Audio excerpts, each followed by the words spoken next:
Shalom Israel, Shalom, Shalom, Brother Nakwan, Brother Rai. Brother Yardan. coming back at you with these precepts and another Monday Night Fire live stream. Giving, of course, our honor and glory to Yahweh by Shema Mashiach, Amalek Yahushua. Double honors to the elect elders of the house of David that's been in this truth for decades and decades, patiently waiting for the second coming of Yahushua. A hearty shalom to you mighty men that go out there and labor and do the work of the Most High, presenting your body as a living sacrifice and enduring all things for the elect's sake. Shalom, shalom. Shalom to the men that may not be out there on the highways and byways, but they working on it. They're getting built up in the spirit, praying, fasting, studying, keeping the commandments, and abiding in the will of the Lord. Shalom to the Aquath out there, the sincere sisters out there holding it down in the households, reverencing their husband, being submissive, taking care of the children, and even if they're not married, they're on fire with their reading, they're studying, they're not slothful, and they're diligent and understanding. Shalom, everybody on the live stream. We're going through this series, Hidden Mysteries in Daniel. This is volume 3. We went to volume 1. We covered the background of Daniel, the 2 Kings 23, 2 Kings 24, Ezekiel chapter 17, Ezekiel chapter 19, dealing with the kings of Judah, dealing with Pharaoh Necho. We went into volume 2, where we actually tackled the head of gold, the arms and the chest of silver, the thigh and belly of brass. Now for volume 3, we're going to continue in Daniel, the 2nd chapter, focusing on the Roman Empire, what we can cover, and the 10 toes. We're going to cover these legs of iron and the 10 toes. And if time permits, we're going to hop in this 3rd chapter and deal with this fiery furnace. All right. So we're going to kick it where we left off. Let's go back to Daniel chapter 2 and let's read 31. Book of Daniel. Brothers, hear me? Come. Book of Daniel, chapter 2, verse 31.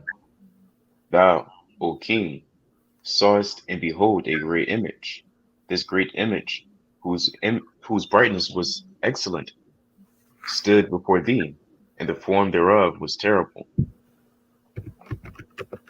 Right. This image's head was of fine gold, his breast and his arms of silver, his belly and his thighs of brass, his legs of iron, his feet part of iron and part of clay. Now, Salakia, hold on. We pulled this image up last time just to give Jake the visual again on what Daniel saw, right? And the same thing that Nebuchadnezzar saw. Salaki, bear with me. This is what he saw. Read 31 again, Baba Kasha. Verse 31. Thou, O king, sawest and behold a great image. This great image, whose brightness was excellent, stood before thee, and the form thereof was terrible. Right, go on. Verse 32. This image's head was of fine gold, his breast and his arms of silver, his belly and his thighs of brass, his legs of iron, his feet part of iron and part of clay. So that's what we're looking at. We went through the head of gold. The head of gold is the Babylonian Empire, right? 626 to 539 BC. The breast and the arms of silver is the Medo-Persian Empire, 550 to 331 BC. We dealt roughly with the thighs and belly of brass, focusing on the Greek Empire from 331 to 146 BC. Now we're dealing with the legs of iron and the 10 toes. Right now, the legs of iron is the Roman Empire. Right, the legs of iron are the Roman Empire. So let's go back to Daniel chapter 2 and let's read on. Verse 33. His legs of iron, his feet part of iron and part of clay. Read that again at 33. Verse 33. His legs of iron, his feet part of iron and part of clay. So his legs of iron are the Roman Empire. And as we went through this previously, and if you didn't watch the previous video, you're going to be lost. We just got to put it out there. If you just tuning in to volume 3 and you haven't watched volume 2 and 1, what we're going over, you're going to be lost, right? Because we covered this before, all right? Now, what we're going to bring out again is what we brought out last week. As you go through each metal from gold to silver to brass to iron, the value is going to diminish, dealing with the political governance and the jurisdiction that each empire had. But also, as you go down, the metal is going to increase in strength, meaning as each empire transitions from one to the other, then the military might is going to increase. So these legs of iron, they are stronger on the military level than this thigh and belly of brass. The Roman Empire is stronger than the Greek Empire, right? That's why this iron is literally stronger than brass. If you go to war with brass swords and brass shields, and I come with iron, and you're going to lose that battle 10 times out of 10, because the Roman Empire actually defeated the Greek Empire. All right. The Roman Empire actually defeated the Greeks. Let's go to Matthew 12, 25. The book of Right? Matthew, chapter 12, verse 25. And Yahushua knew their thoughts, and said unto them, Every kingdom divided against itself is brought to desolation, and every city or house divided against itself shall not stand. You see that? So these Edomites are fighting amongst each other, right? This whole kingdom is the kingdom of Edom, but it's been divided to the Greeks and the Romans. The Romans are against the Greeks are against the Romans. Now, when you're dealing with the iron being on the military level stronger than brass, you had two major wars going on at the time. And we're just going to skim through that information, but we want to break it down. You had the Illyrian Wars and you had the Macedonian Wars. All right. You had about 4 to 5 Macedonian Wars and the Illyrian Wars, where the Roman Republic actually took down the Greeks. Let's go to First Maccabees chapter 8 real quick. Right? You can read about the Roman Republic during the time of the Maccabees.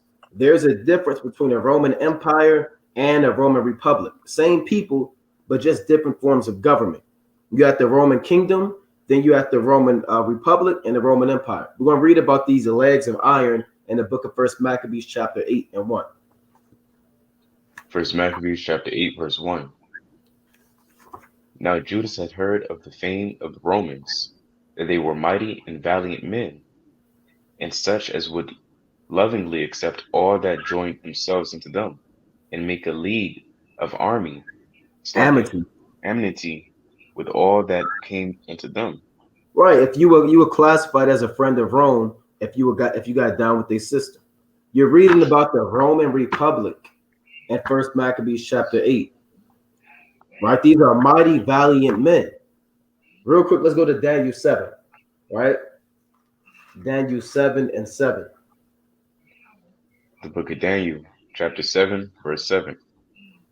After this I saw in the night visions, and behold, a fourth beast, dreadful and terrible, and strong exceedingly. And what else? And strong exceedingly. That's the same thing in First Maccabees chapter 8. Mighty, valiant man, strong exceedingly. This beast that you read about in Daniel chapter 7 is what you're reading about in First Maccabees 8, the eagle. Now, it's not going to say an eagle, but you'll know that when you get into this Apocrypha and 2nd Esdras 11 and 12. Right, we can go on. And it had great iron teeth. Great military might. It devoured and brake in pieces, and stamped the residue with the feet of it, and it was diverse from all the beasts that were before it, and it had 10 horns. All right, we're going to deal with that later. That's the same thing as the 10 toes in Daniel's 2nd chapter. But let's go back to First Maccabees chapter 8 and 2. Let's read about these Romans. First Maccabees chapter 8, verse 2. And that they were men of great valor.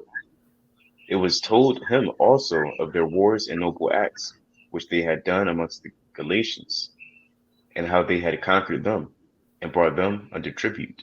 Now, that happened during the Macedonian Wars, and we're going to go through that information too, how they took down the Galatians. Right, go on.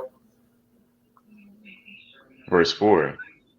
And that by their policy and patience they had conquered all that You got to read 3. Oh, verse 3. Salakia. And what they had done in the country of Spain for the winning of the mines of the silver and gold which is there. Right, they took down Spain. Verse 4. And that by their policy and patience they had conquered all that place, though it were very far from them. And the kings also that came against them from the uttermost parts of the earth, till they had discomfited them, and given them a great overthrow, so that the rest did give them tribute every year.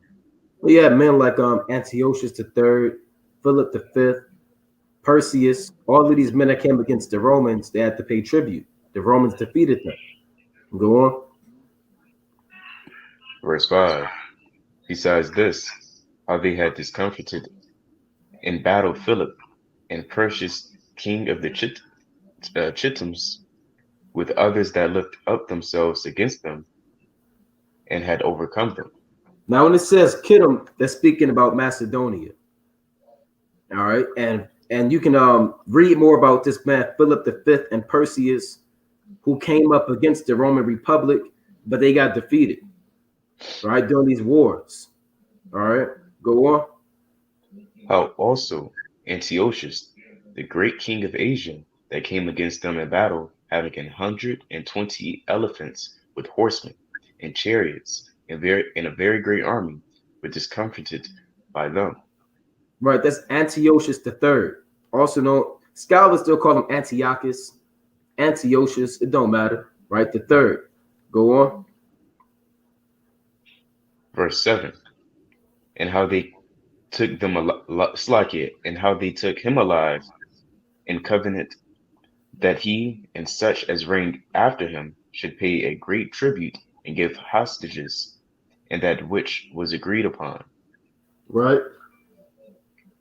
And the country of India and Media and Lydia, and the goodliest countries which they took of him, and gave them, like gave to King Eumenes. Moreover, how the Grecians had determined to come and destroy them. Hold on, read that again. First Maccabees 8 and 9. Verse 8. And the country of India No, and Media. First Maccabees chapter 8 and verse 9. Verse 9. Moreover, how the Grecians had determined to come and destroy them. Now that's the part we want to focus on. How the Greeks tried to destroy the Romans. Right? That's the thighs and belly of brass being defeated by the legs of iron. Now we're going to pull this up real quick. Bear with me. This is what you call, and we have to go through the history, right? We have to go through the history and break this thing down. You're not going to understand prophecies unless you understand ancient history, man. Right now, what you had something called the Macedonian Wars. All right. The Macedonian Wars are 4 conflicts between the ancient Roman Republic and the Kingdom of Macedonia. They caused increasing involvement by Rome in Greek affairs and helped lead to Roman domination over the entire Eastern Mediterranean area. This is how Rome ended up taking down Greece, man. Greece had their own thing going on, but Rome came up and conquered them. All right. And you can read more about this on your own. We're not going to read this whole article, right? But for sake of time, this thing played out. You had many wars going on all the way up until 146 BC, right? So it says the First Macedonian War from 215 to 205 occurred in the context of the Second Punic War.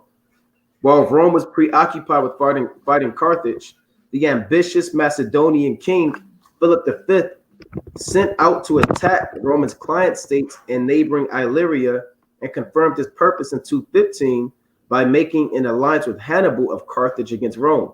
The Romans fought the ensuing war ineffectively, and in 205, the Peace of Phoenice ended the conflict on terms favorable to Philip, allowing him to keep his conquest in Illyria. But that's just one of these wars. You had like World War I, World War II, but back then these are different Macedonian wars in which the Romans actually came into power and defeated the Greeks, right? That's how the iron defeated the brass, chiefly in the Macedonian Wars. All right. And that's what you want to add into your notes. You want to put the Macedonian Wars, the 4 Macedonian Wars in the 3rd and 2nd century. All right.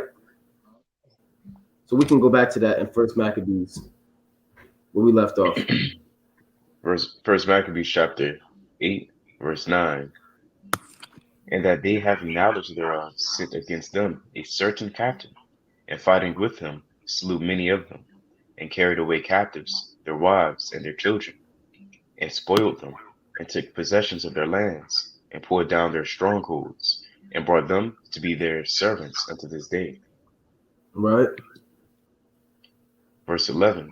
It was told him besides how they destroyed and brought under their dominion all other kingdoms and isles that at any time resisted them. So that's the Roman Empire. All right. I believe we have that on the map. The Roman Empire. This Bible's not a fairy tale, man. A lot of people think what a white man wrote the Bible, and this is a book of myths. And or you hear people say, oh, the Bible's a book of good stories. Anybody that's saying the Bible's a book of good stories, that they haven't read the Bible, man. All right. Now we're reading about this Roman Empire. I'm gonna show this on the screen again. All right, bear with me. Salakia. I have to find it again. All right, Salakia, Israel. I had this Roman Empire pulled up.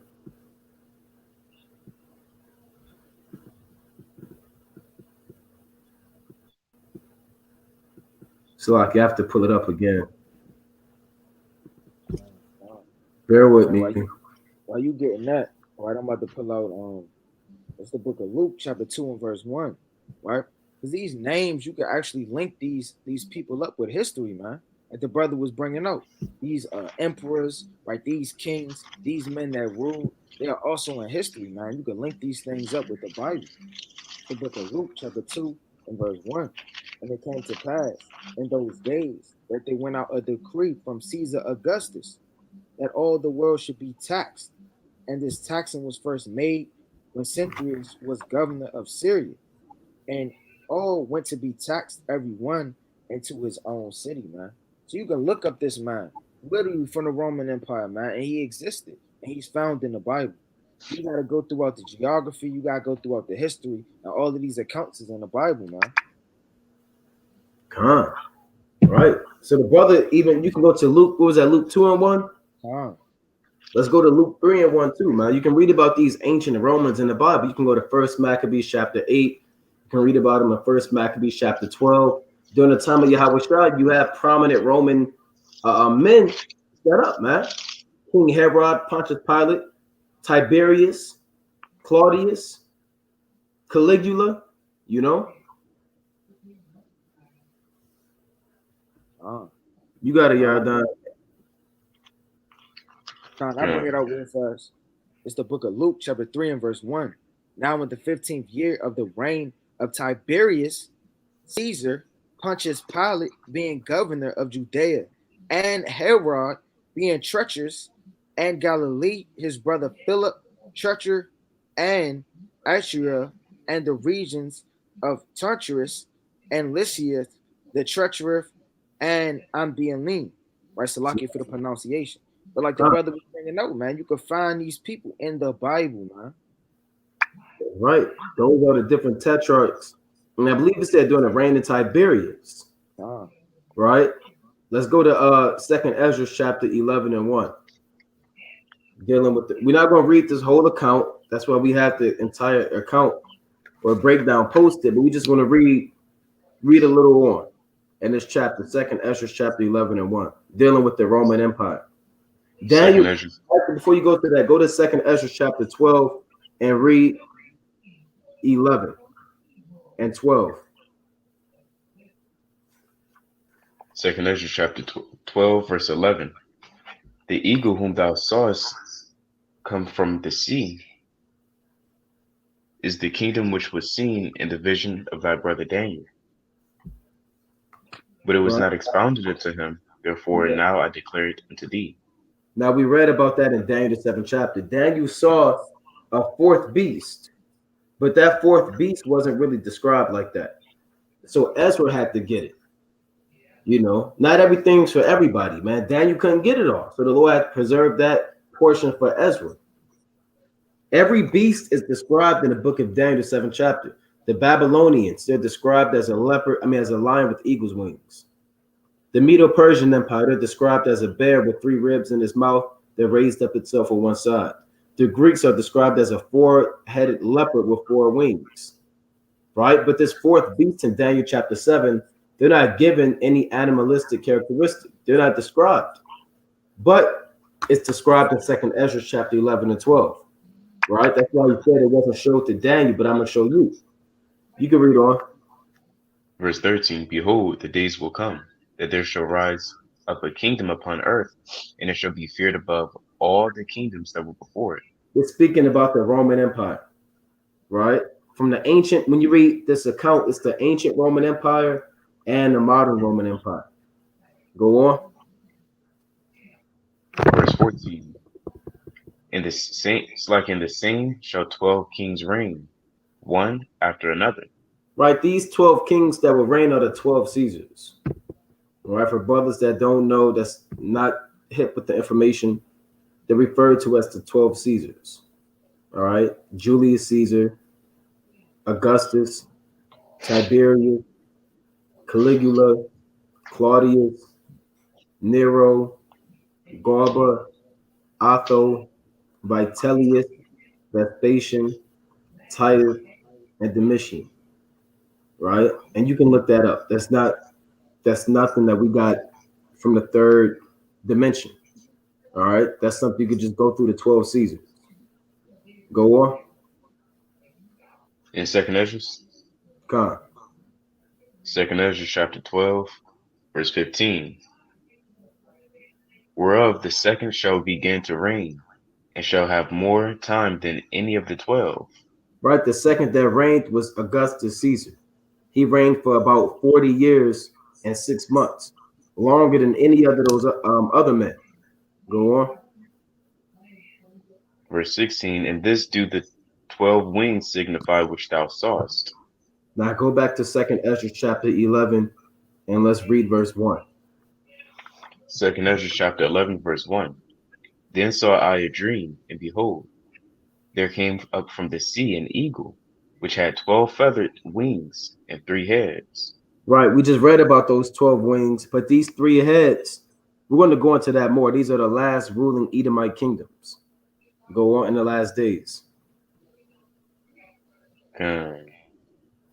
Verse 12, it's like verse 2. And I saw, and behold, she spread her wings over all the earth, and all the winds of the air blew on her, and were gathered together. Meaning the Romans conquered the known world at the time. Nobody can buck up against the Romans. Not the Babylonians, not the Medes, the Persians, the Greeks. Go on. And I beheld, and out of her feathers there grew other contrary feathers, and they became little feathers and small. Yeah, you had 8 contrary feathers. Go on.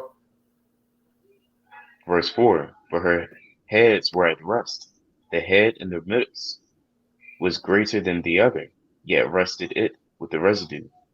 Yeah, that's it on that. We're not going to go too in depth into this, right? But if you want the whole breakdown, it's on the channel, right? For 2nd Esdras chapter 11 and 12, right? We'll be here for 3 hours breaking this whole thing down. All right. Our job is just to show you that the legs of iron, it's the Roman Empire, and they defeated the brass, which is the Greeks. Now, iron is physically stronger than brass. So the Roman Empire was physically stronger than the Greek Empire. But remember, iron is also less valuable than brass. And if iron is less valuable than brass, it's showing you that the political dominion that the Romans had, it was inferior to what the Greeks had. All right. Now, when you go through the Roman Empire, how they set up the system, or the Roman Republic, everybody had a voice. Anybody can pretty much call the shots. You have so many different branches of the government where you didn't have like one king. Say that in 1 Maccabees 8. Hold on, let's go back to that 1 Maccabees chapter 8. We've told you they all had one man ruled a year, if I'm not mistaken. Right? I know Jake is like, well, how come they're not calling the so-called white man the devil? How come you're not getting on Jake, for smoking the blunt? It ain't time for that, man. You got to know this whole thing. A lot of brothers they want to watch the videos when you getting on Eve, man, and calling Eve a nigga man and a nigga beast. They want entertainment, man. Yeah, yeah. Hey, this is not entertainment. This is edification. Now we may kind of crack a joke or go ahead. Now you got to go ahead. We kind of laugh. We put the spirit on it. We're not going to teach like an Edomite and damn Yale and Harvard, man. You know, because we Israel, we got that salt through the spirit, right? But if you're looking for something where you can laugh and joke, there's plenty. You can go to BET, right? You can watch. Comedy Central. You said what? Comedy Central. Yeah, you could watch Comedy Central. You could go watch Friday. Jake, you love damn Friday. You can get you a 3-piece, a half and half, the mambo sauce they got in DC, and you can go and watch the damn. See, the brother know about that, man. The damn mambo sauce. You can go and go sit down, man, and watch ESPN. Why are they talking about the Romans? I don't want to hear about the Pontius Pilate. Well, brother, you going to hear about it, man. You know? Right, right. And I was about to say, man, the most deepest and breakdowns, man, got the leastest views, man. And the most things that are like X, Y, and Z. Israel just tuned in. They got popcorn. Like it's a damn show, like the brother bringing out, man. Right, this is the things that had the most views, man. It should, right? The breakdowns, the prophecies, understanding what times we living in, man. Right, these things aren't just proclaimed, man, out here. This secret and this is wisdom being kept, man, and now it's being released in the last days, man. Like the scriptures say, knowledge shall increase, man. You can watch and be entertained anywhere, man. Right, above all, you should have your highlighters out. Right, you should be taking notes, right, and you should be learning, man. Huh. You know, a lot of brothers, man, you could go back and watch the Mike Tyson fight, man. Right. You know, a lot of brothers, man, they see the hidden mysteries in Daniel.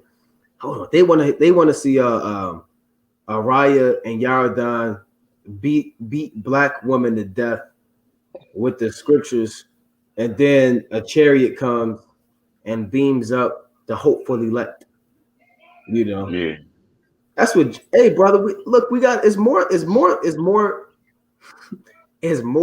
to the truth than that, man. All right. So we back at it, man. We got to put that disclaimer out there, right? We got to put the disclaimer out there. So let's go back to First Maccabees chapter 8. All right. When you're gonna get a precept with the Senate.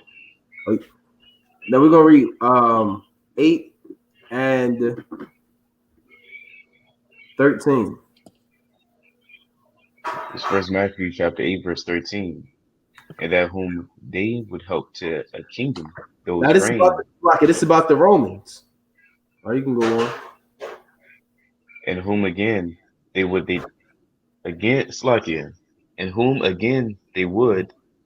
displace, finally, that they would greatly exalt. They were greatly exalted. Verse 14. Yet for all this, none of them wore a crown, or was clothed in purple to be magnified thereby. They didn't have a king like Nebuchadnezzar, man. One man called the shots, right? They said, no, we all want to share power, right? That's not in the scriptures, man. Right? That's what we have the Most High. We have an order. You got the Most High, you got Yahweh Shai, you have man, then woman. What if the Lord said, look, well, we all just going to just be equal. We're going to vote. Everybody, every year we're going to vote. That's not how you run the kingdom, man. We want to choose our God. Well, Jake wouldn't elect the Most High, man. We got Dagon running this year. Dagon, he's running against the living God. It's a tough one. It's a tough election. Right? That's not what this thing is about. Right? But that's what these Romans had going on, man. Simple. Right? We can go on. Moreover, huh? I was saying they had a republic, the Roman Republic. A republic is where you have people, your citizens, they choose their representatives. All right. And I got a quick clip to show you about this Roman Republic after we read on. Moreover, how they had made for themselves a Senate house, Senate wherein 320 men sat in council daily, consulting always for the people. To the end, they might be well ordered. It's too many. Confusion. 320 people. That's a massive amount of people. Now, Salaki, this is why they're classified as iron. Because that's not how the king of Babylon ran the system. That's not how the Persians and Medes. That's not even how the Greeks ran theirs. They have 320 men, and everybody got an idea, and everybody think they right, and all hell going to break loose. You got a Yardan. That's like today. There's roughly 193 members at the UN, and if Jake ever seen it, it's like a big little coliseum, shaped building, and they all got their little flag, because they represent in their country or their state, and they all doing this. Got a point. I got a question. I got a point. You can't hear nobody. It's too much confusion. It's loud. Hey, it was a lady. She had a baby in there. I remember it. I seen it. She kind of had a baby. Baby was all crying. Somebody had a So baby. can you keep that? Yeah, they had a baby in there. Madness. It's pure unadulterated madness. With the brother P.J. Martin, they said America has 535 members of Congress. Thousands of people have a right to say what they want to say. And the people in America, you got a right, so-called, right? You got a right to choose who you want to run you, man. You had Kanye West running for president this year, man. Talking about, I fell short, but I'm going to bounce back next year. You have 50,000 people that voted for a damn Kanye West, man. 50,000. So and that's this society, but they don't know what's going on. You got it, Salaki. And this is all of the room in there. That much space for everybody to all be talking at once. it's about they all talking at once. We'll never get out of there, man. God, that's madness, man.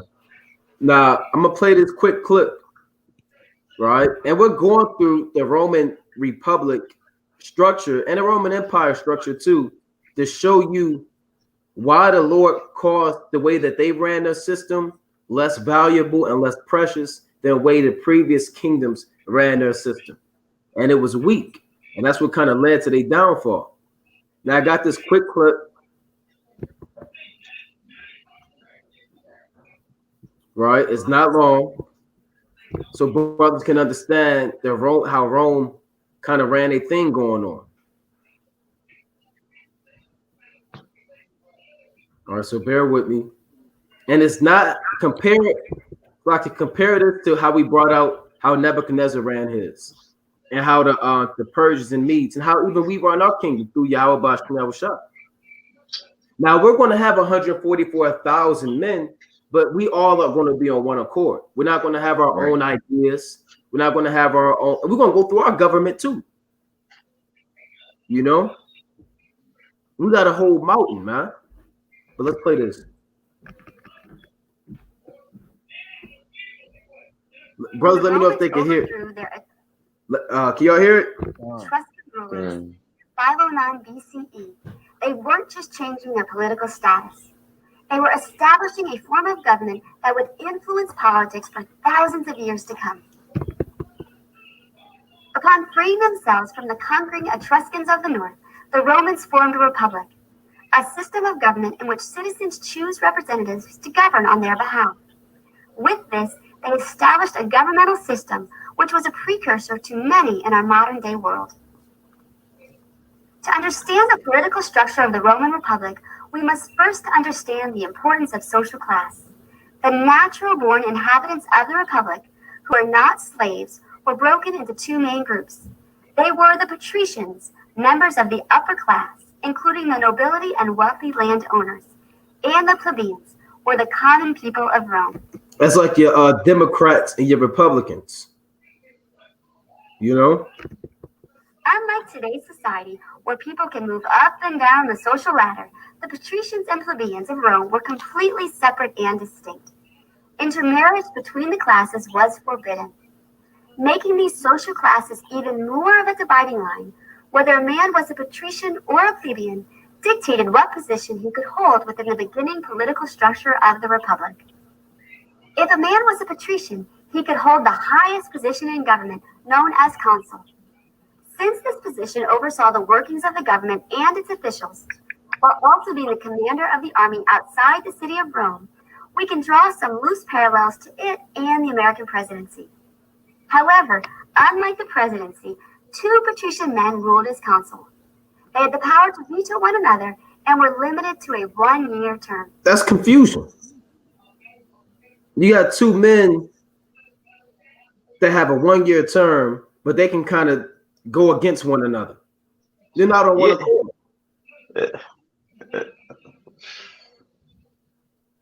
You gonna say something, Yardan? Well, you already said it. That's confusing. That is massive confusion. They had the power to veto one another and were limited to a 1-year term. You can't do nothing. In times of crisis, and in order to make swift, concise decisions, one man could be elevated to dictator over the republic. Trying to make sure the patricians could keep control, the consuls were elected from the Senate, a group of 300 patricians who were, in essence, the lawmakers of Rome. They made decisions on spending while also controlling taxation and relationships with foreign powers. Again, we can loosely compare the Roman Senate to the legislative branch of the American government. However, there are some major differences. Perhaps most obvious, the senators of Rome were not chosen by the citizens. They were chosen by the consul, and they were elected for life. The last governing body of the Roman Republic was the Assembly. The Assembly allowed plebeians or common citizens into its membership. Like the First Amendment right to assemble, the Assembly had the right to assemble in the Forum, or the marketplace and business center of Rome. Fortunately for the Assembly, they had one ace up their sleeve. As the Republic aged, they were in charge of choosing the consul. Yes, the consuls were elected from the Senate, but not by the Senate. The honor of choosing went to the Assembly. Since the Assembly chose the consuls, any senator hoping to gain the highest position in government needed to win the favor of the Assembly. Just imagine a wealthy patrician courting a common plebeian. This setup allowed the wealthier plebeians, who were not patricians no matter how much money they made, to wield substantial power. It was politics at its best. With this setup, it's not hard to imagine why the Assembly gained power. They were also given the right to elect tribunes, a position which acted very much like a president of the plebeians. The man holding this position had the right to intervene on legal matters and veto legislation. He also So they have a lot going on, man. All right. You have two men that can rule. You got the people that can vote, but they don't elect the person that they get to vote for. You got a man that can kind of intervene out of nowhere. You have an assembly. You got classes of people. This is iron, right? This is a political value of iron, how the Most High allowed these Edomites to run a system. You know? also held the right to summon the Senate, even making proposals for their consideration. Between 449 and 450 BCE, the plebeians of Rome gained another victory through the law of the 12 tables. These were a code of laws which spelled out civil matters, crime and punishment, and relationships among citizens and family members. Most important about these new laws, both patricians and plebeians were bound by them. Soon following the law of the 12 tables, the assembly had gained such power that plebeians were given the right to marry patricians, and even a plebeian could be consul. Ironically, the growing power of the assembly would be blamed for the fall of the republic. You see that? So that's a quick insight on the Roman Republic, on how they ran their system. All right, it's like a Yardan got booted backstage. Bear with us. So, I mean, by default, you have to know a little bit of politics in the ancient world, man, because you won't be able to break it down unless you know why they're classified as iron. You have to know those things, man. You gotta know the milk. You gotta know the meat. You have to know why would the Lord call this people iron, right? He didn't just randomly do that. It's based off of how they set their government up, right? During the time of Nebuchadnezzar, it was gold. He called the shots. We went over that earlier. He was even classified as a so-called god. We went over the Medo-Persian Empire. With a king, he still had power, but it was less valued because he couldn't go back and change the law that he implemented. We went over the Greeks, how they had city-states and different leagues and a democracy. Now we're dealing with the Roman Empire where they have massive confusion going on. Calm. And I was being a scribe, right? Got the Roman Republic. You see that? Macedonian Wars, how Rome took down Greece. They had many wars, wrote down the dates, right? Iron took down the brass. In case brothers want to jump in there. Remember the chapters brothers was going into, right? The Macedonian Wars and all of that. Con. So, brothers, y'all might have to go back, kind of pause, to rewind, see what the brother put out there so you can know what's going on. And the brother JK put the good precept for 1 Corinthians 14:33, for the Most High is not the author of confusion, but of peace, as in all churches of the saints. And I mean, when you read the book of 1st and 2nd Samuel, 1st Kings and 2nd Kings, look how a kingdom is supposed to be ran. You have one king. You don't even have a queen, man. You got a king. You got princes. You understand? You have a treasurer. You have a scribe. You have a householder. You just read the book of 1st Kings, man, and see how our government was set up, and it was all in order. It was all ran by so-called Black, Hispanic, and Native American men. You had elders and captains over 50s. Everything was perfect, man. And it's going to be like that. We're going to have to get the earth back in order. And the kingdom of heaven, Yahweh Shah is not going to have a damn somebody to vote against, man. Well, Yahweh Shah had 1,000 years. Now, this guy from the land of Ham, he want to kind of run things. Now, he won in the hearts of the people. And Yahweh Shah, he's stressed out because he don't know if he's going to win the other election. He need money from his campaign support. That's not what it's going to be like, man. Hey, the Lord tell you in Isaiah chapter 60 and 12, for a nation and kingdom that will not serve thee shall perish, yea, those nations shall be utterly wasted. So if you're going to even speak and blink twice at how the kingdom of heaven is set up, by Yahweh Ba'ashem Yahweh Shai, you're going to utterly perish. I got a precept. Come.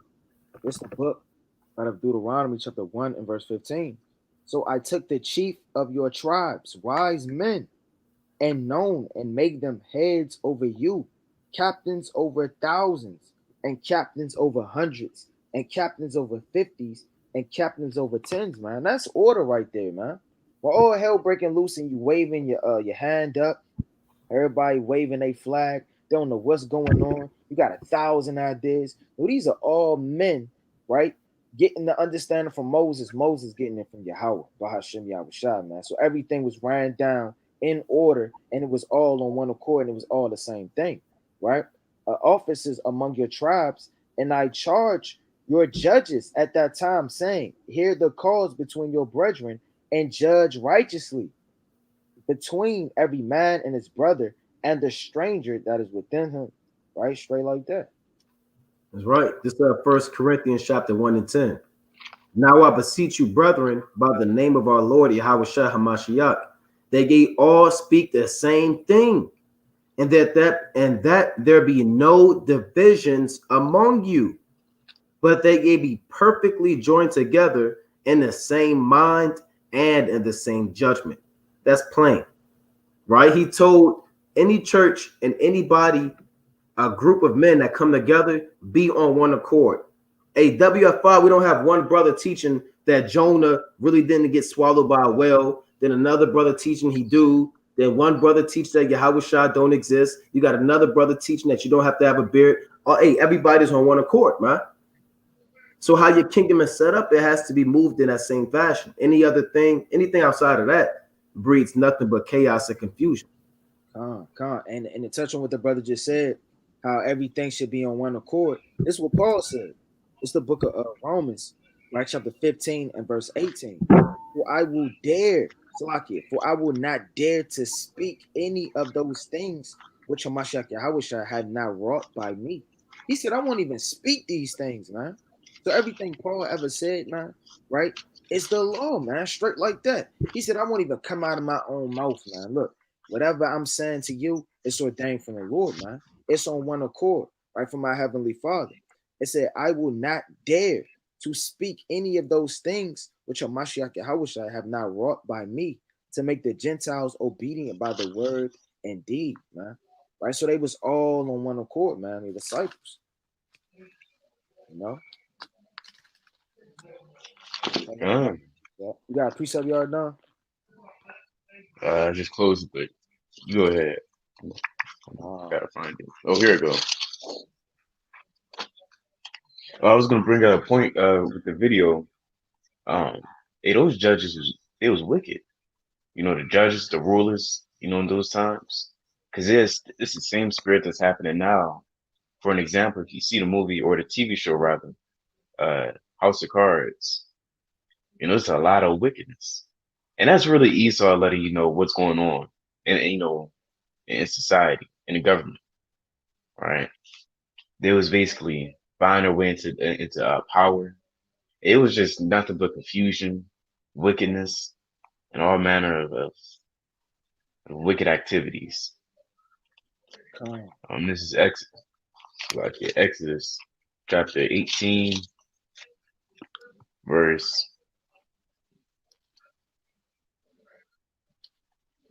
Where we at? No, that's the wrong verse. Like, you got it. It's the book of 1 Thessalonians chapter 1 and verse 5. For our gospel came not unto you in word only, but also in power and in the Holy Ghost, and in so assurance as you know what manner of men we were among you for your sake.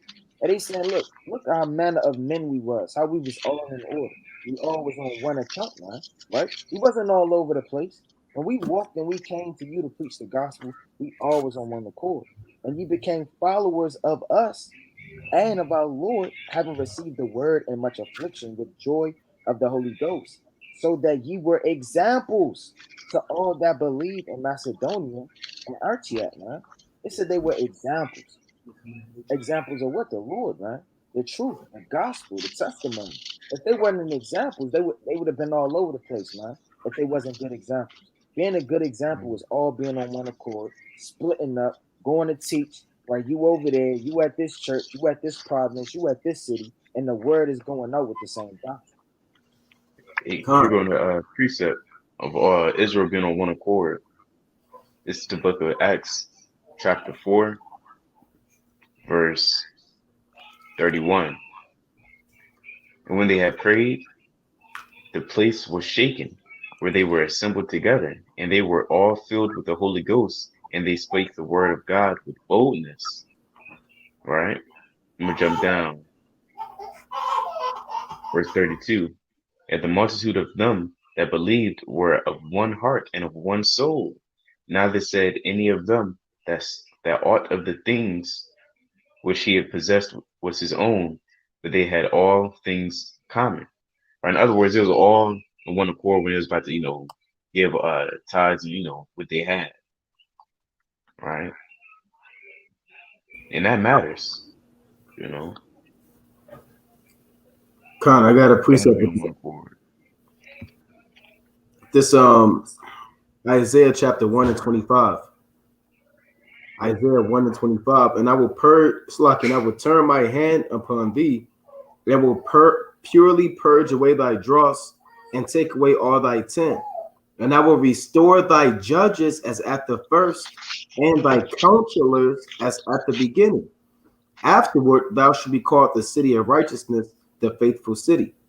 Zion shall be redeemed with judgment, and her converts with righteousness.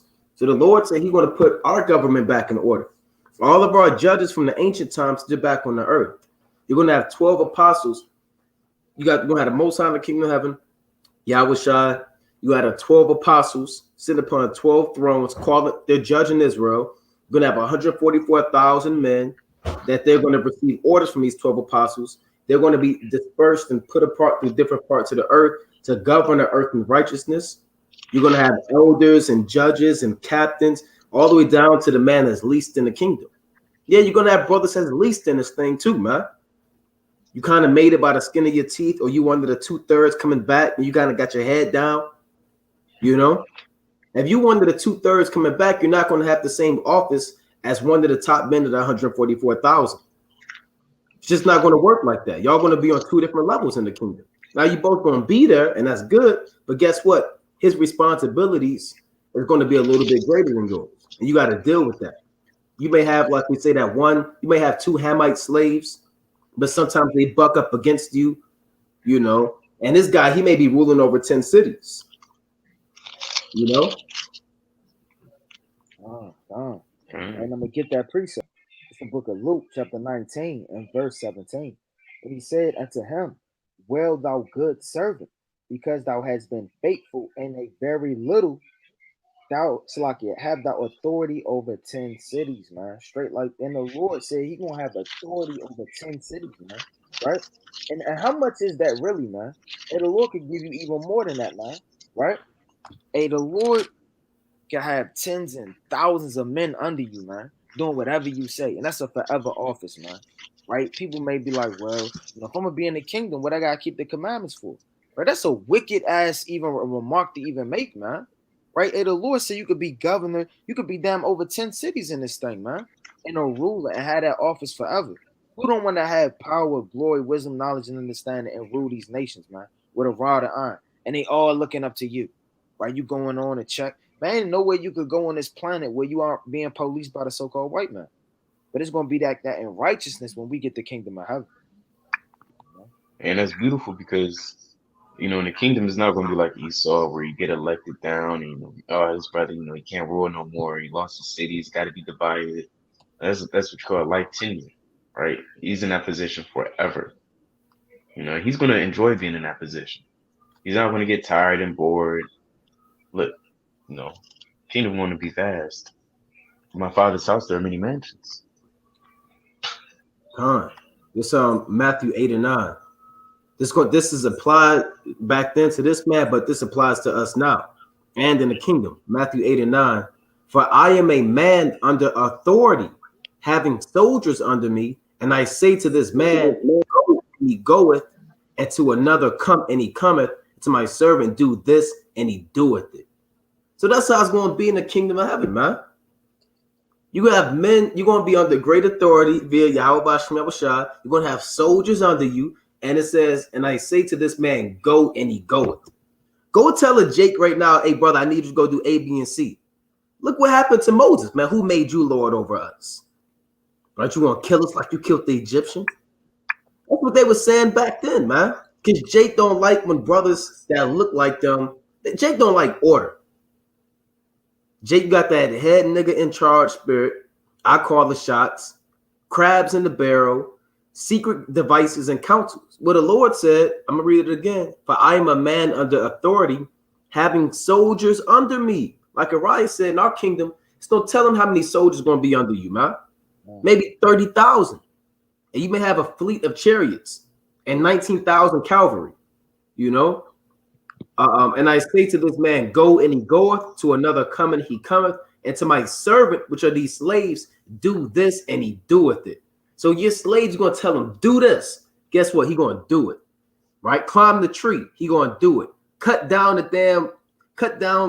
whatever you want him to cut down. Guess what? He going to get it done. Hey, carry my lions from Jerusalem to Samaria. Guess what? He going to do it. That's in the Bible. Man, that's powerful, man. Right? And I always say, man, if the Lord got the heathens bowing down now, man, kissing brothers' boots now, brothers is understanding prophecies now, are we going into the parables now? I can only imagine how it's going to be in that day, man, in the kingdom.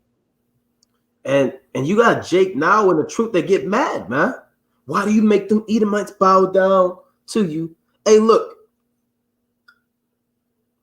man. Let a Jake come to me and tell me why you got this Edomite bowing down to him. I'm gonna tell him some things, man. And I'm not going to be a nice guy about it. Why you being mean to the Edomites? We give for flying, you know what, about how you feel about these damn devils, man. And the Lord hate them, man. Guess what? Hey, we hate them too. And bowing down, that's the least of their worries. right? We're just men. That's the least of the things that you should be concerned about. Right. When the Most High really start jacking up this place and putting a fire on these damn devils, and we're gonna be hunting them down and taking bows and arrows and kind of shooting them in the back of the head and taking their babies and smashing a soft spot in and dashing it against the stone and hunting down Edomite women and hopping out the chariot and landing on the earth and taking their neck, and brothers gonna be popping up out the water, hands coming underground.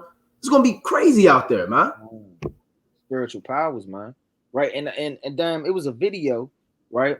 And one of the brothers said under the video, man, y'all did her wrong. I kind of feel sorry for her. I was like, what? Brother, he said, I kind of feel sorry for her. Y'all shouldn't have got on her that bad. And like the brother say, man, you gotta deal with it, man. Hey, the Lord had the heathens bow down. It's not everything of the Lord. That's right. And we only go into this because we're showing you these legs of iron and how weak they are, right? On a political level. They were strong on the military level, and they subdued the Greek empires during the Macedonian Wars and the Illyrian Wars. They took down these men, Philip V and all of these guys, Antiochus III, and these different men that went to take over Thrace and Macedon, Corinth, and all of these other places during the time of the Greeks. Now, I also have this pulled up. Salakia, bear with me 1 second. Salakia, I'm gonna show my screen. Now, what you're looking at now is similar to what we went over, but it's just another look at it. All right, this is how the Roman Empire governed, or the Roman Republic. The Roman Empire had a Caesar. That's the only difference. They had a Caesar over them, which really called the shots. Julius Caesar, Emperor Augustus, he's technically the first Caesar. You had other men that followed after, Tiberius, right? So you had two consuls. They managed army and affairs of government, and they could veto one another. One can become dictator. We went over this. This just gives you a better visual of it. One can become a censor. You had the Senate with 300 men. You had praetors, who were judges who administered the Roman law. You had aediles, who looked after different matters like buildings and food and supply and games. Quaestors, they managed financial things. Tribunes, ordinary people, and slaves. This had a Roman empire, and the Roman Republic was set up through the Spirit. All right, this is how these things were set up. And the Lord said this is a weak way to set up your government. That's why he called it iron. The military might was strong behind it, but in terms of complete jurisdiction, it was weakened due to this sharing of power to other people. So let's go back to the book of Daniel, the 2nd chapter. All right, let's go back to Daniel chapter 2, and let's read 36. The book of Daniel, chapter 2, verse 36. And it reads this. We were at 35? So like, no, we're going to go back to that. We're going to jump to 36. Okay. This is the dream, and we will tell the interpretation thereof before the king. Right. Thou, O king, art a king of kings, for the God of heaven hath given thee a kingdom, power, and strength, and glory. So now Daniel's breaking the dream down to him. Remember, Daniel's job was not only to tell him the dream that he saw, but it was also to break down the dream.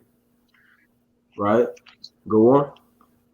And wheresoever the children of men dwell, the beasts of the field and the fowls of the heaven, hath he given into thine hand, and hath made thee ruler over them all. Thou art this head of gold.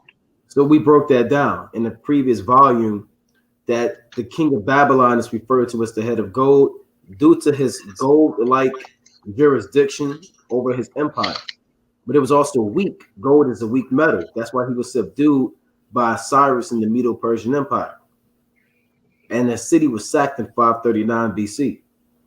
Go on. Verse 39. And after thee shall arise another kingdom inferior to thee, and another third kingdom of brass, which shall bear rule over all the earth.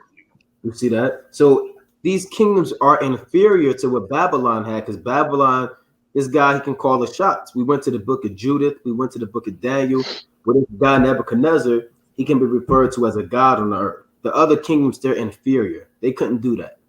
You couldn't call the Roman council a god, and people had to worship him. And the other guy, he would veto that, man. Then the people, the assembly, they might have something to say about it. Then all these 300 men, they might stab him, man. So you have to kind of watch your mouth around them Romans. You know? I got a precept on that. God. You got a point out for you. Chapter 6 and verse 4. For with them we will tread them underfoot, and their mountains shall be drunken with their blood, and their fields should be filled with their dead bodies, and their footsteps shall not be able to stand before us, for they shall utterly perish, saith King Nebuchadnezzar, Lord of all the earth. For he saith, none of my words shall be in vain. Right? So there you have it, man. He said he was the Lord of all the earth, man. He was the governor over everything. And he didn't give a damn about nobody, and whatever he say, it stands. In that movie 300, you know, you had the whole Senate, and they all jumped at one dude. I can't remember his name, but they jumped at one dude for he was trying to give, I think, Leonidas a bad name or whatnot. He was trying to be on top, and they all jumped him. So that's how that Senate can go. It's not stable at all. You can easily persuade somebody. He was taking bribes in the movie. Remember, they pulled out the coins and the coins had the face of the Persians on them, and they said, well, this guy sold out to the Persians. Yeah. They kind of stabbed him, man. Julius Caesar got a famous quote, "A to Brute." And you, Brutus, too, you know, because Brutus kind of got in and stabbed Julius Caesar behind his back, man. A lot of these things happened during the Roman times. You had these Roman soldiers killing the emperors. You had the Senate stabbing them, people poisoning each other, people killing sons, selling people hostage. And these things out on the earth, man. All right. So we can go back to that in Daniel, the 2nd chapter, unless you had a precept, Yardan.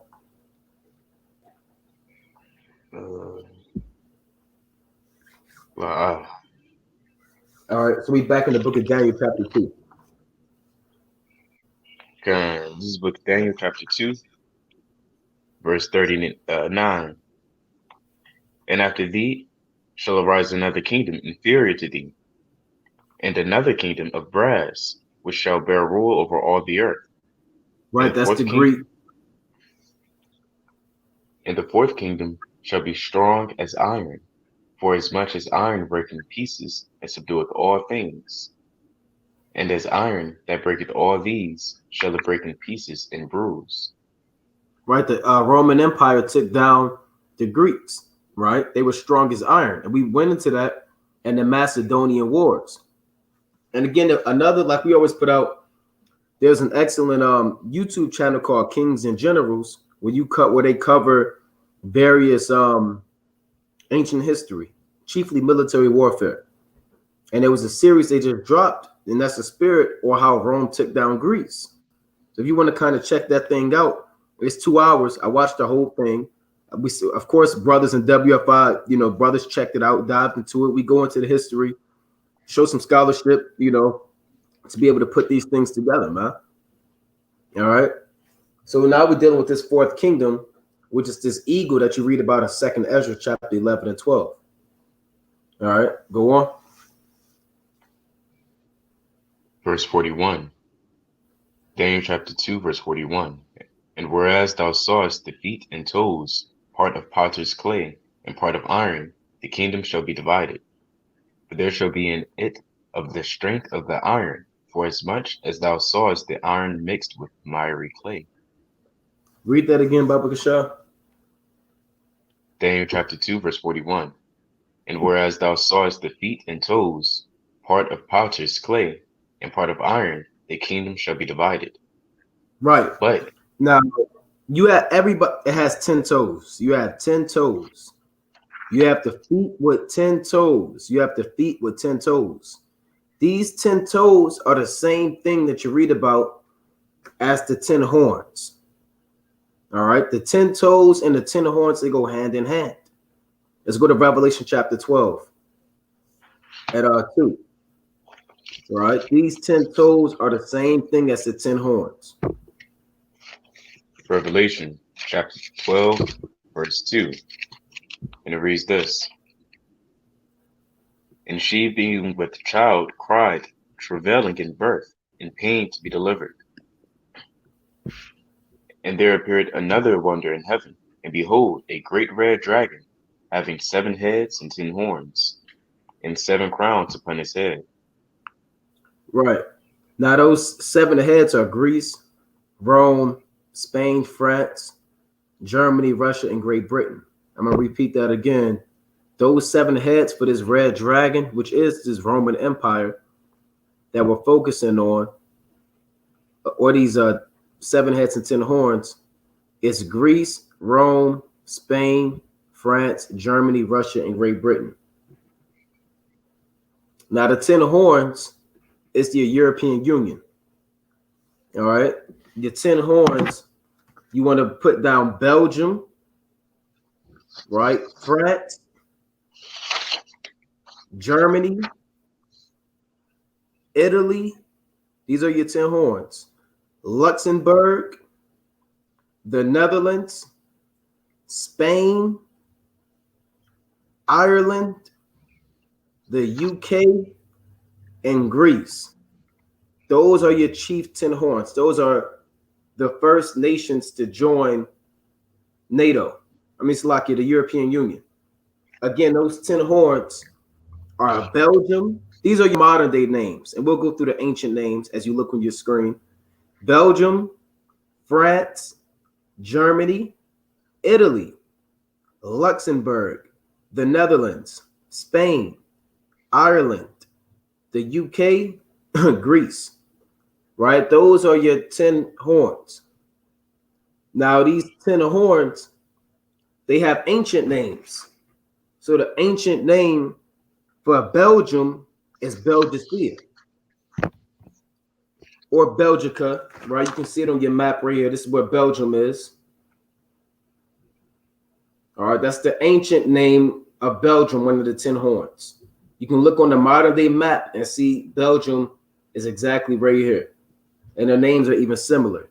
You also have France. France ancient name is Gaul or Gallia. That's the ancient name because this is the Roman Empire that we're looking at. But they have modern day names. So you have Gallia, right, which is the ancient name, or Gaul of France. You have Germania, which is the ancient name of Germany. You have Germania Major and Germania Minor. That's the ancient name for Germany. Germania Major and Germania Minor. You may even have scholars still say Germania Inferior and Germania Superior. Greater Germany and less Germany. You had Italy, which is Rome, or you'll see Italia. All right. You had Italy, back ancient name. You could say Rome, or you can do Italia.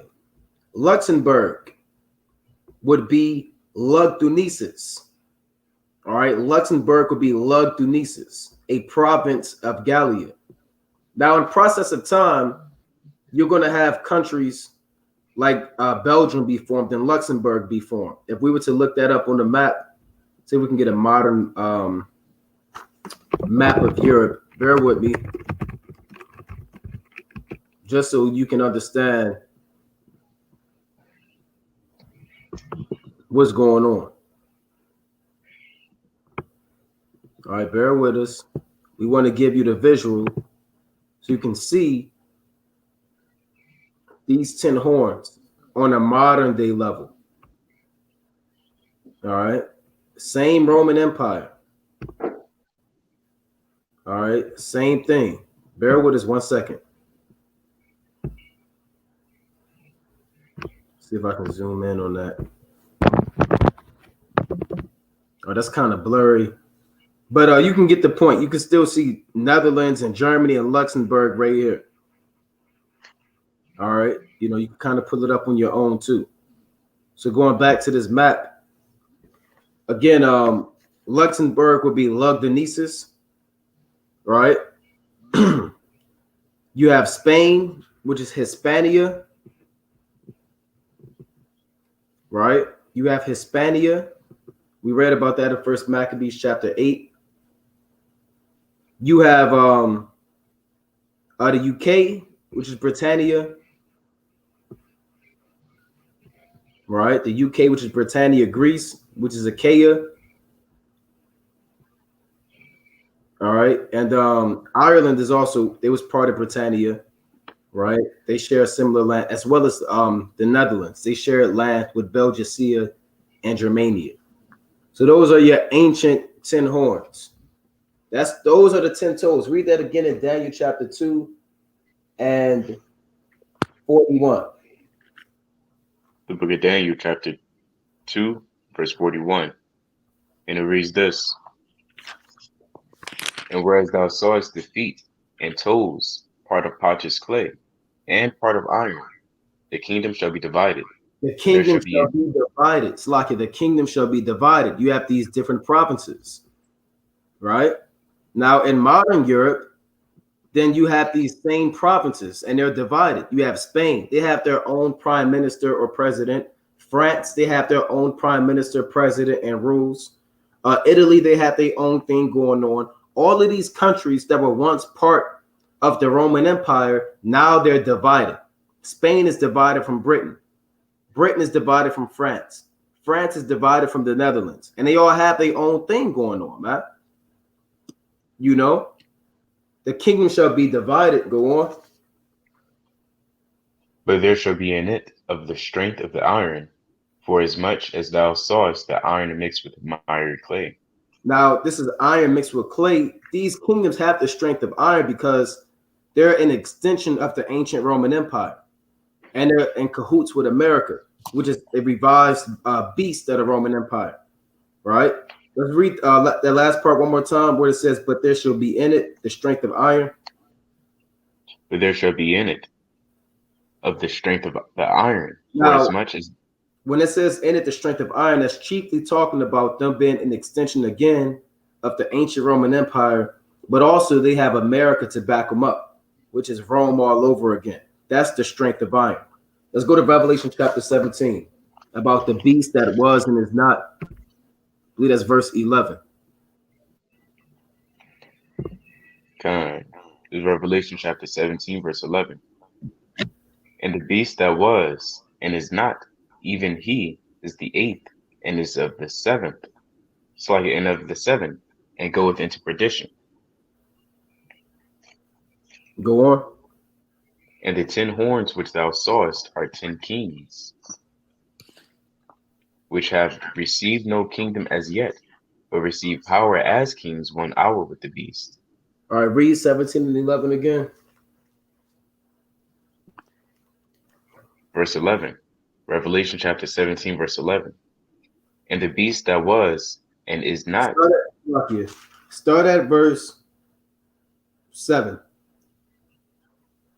Revelation chapter 17, verse 7. And the angel said unto me, wherefore didst thou marvel? I will tell thee the mystery of the woman and of the beast that carried her, which had the 7 heads and 10 horns. All right, we're going to focus on this beast that's carrying this woman, America. Go on. The beast that thou sawest was and is not, and shall ascend out of the bottomless pit, and go into perdition. And they that dwell on the earth shall wonder, whose names were not written in the book of the life, from the foundation of the world, when they behold the beast that was and is not, and yet is. Now they're going to wonder when they look at this beast that used to exist. It was. The Roman Empire used to exist. And it's not, meaning it's not here at the time.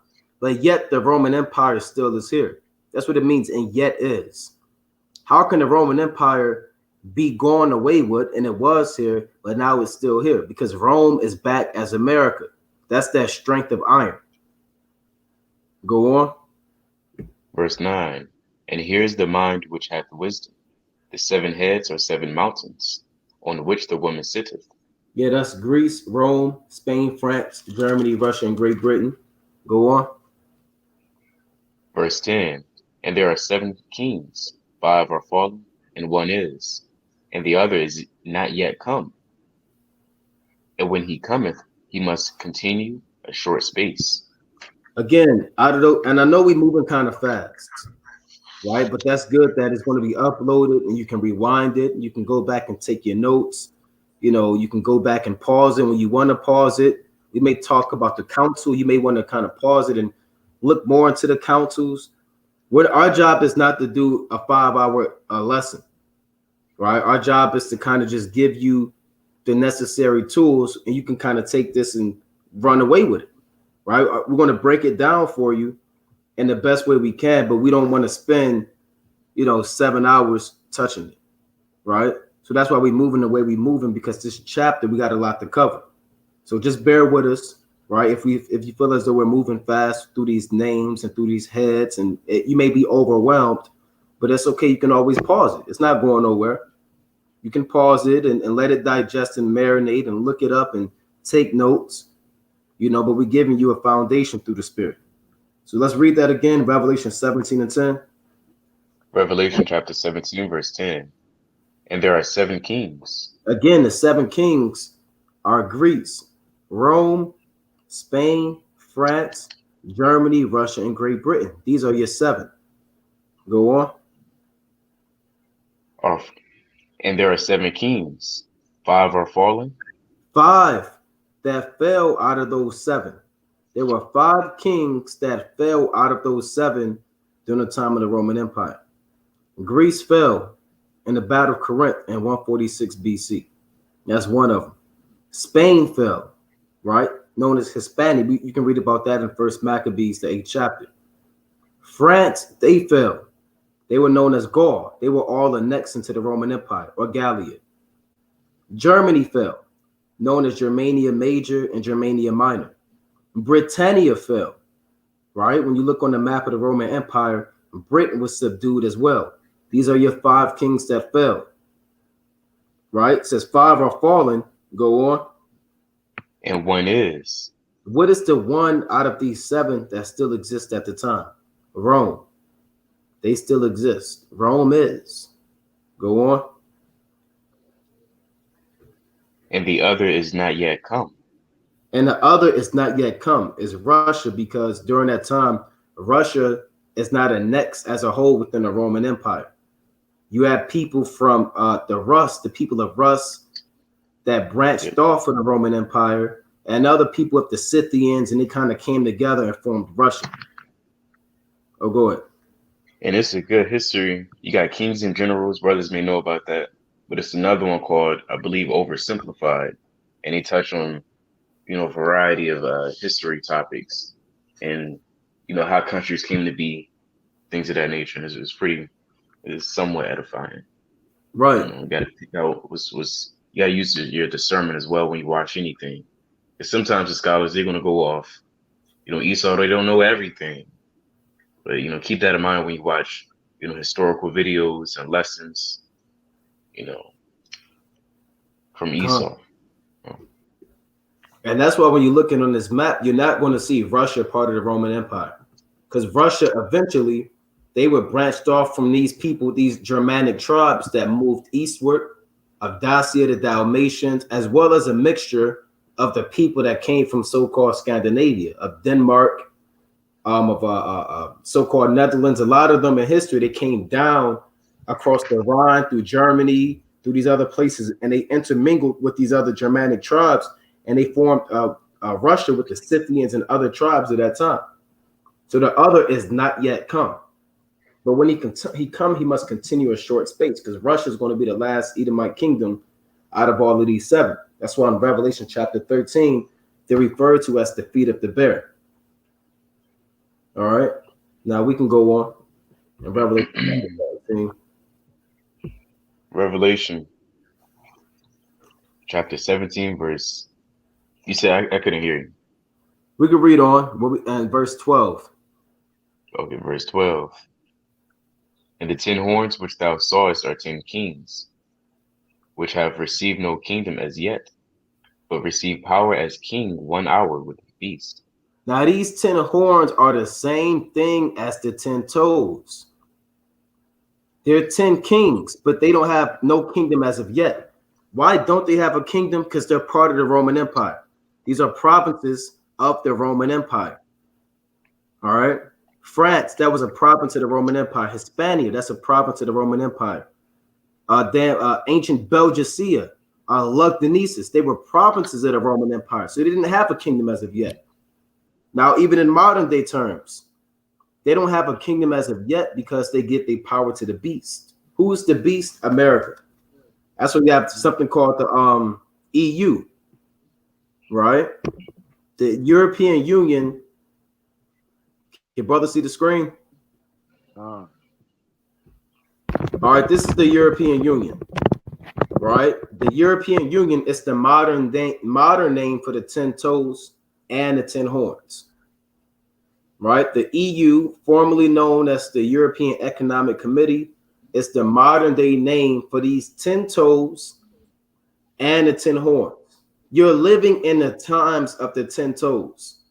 A lot of brothers, you have to measure the times. You're not living. Go to Daniel 2 and 44 real quick. Then we're going to go back to Revelation 17.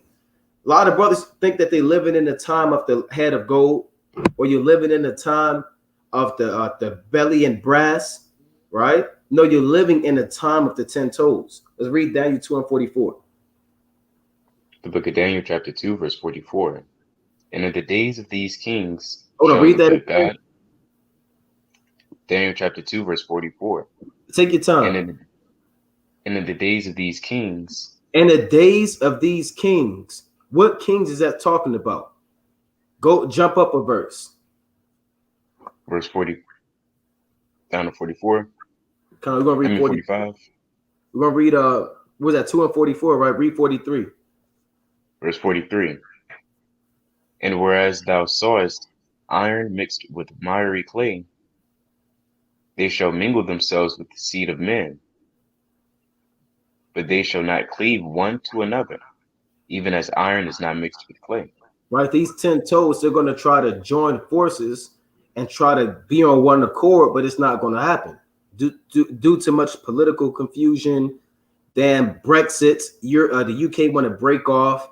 Everybody got their own thing going on. They want to cleave to each other, but they can't mix. Like iron can't mix with clay.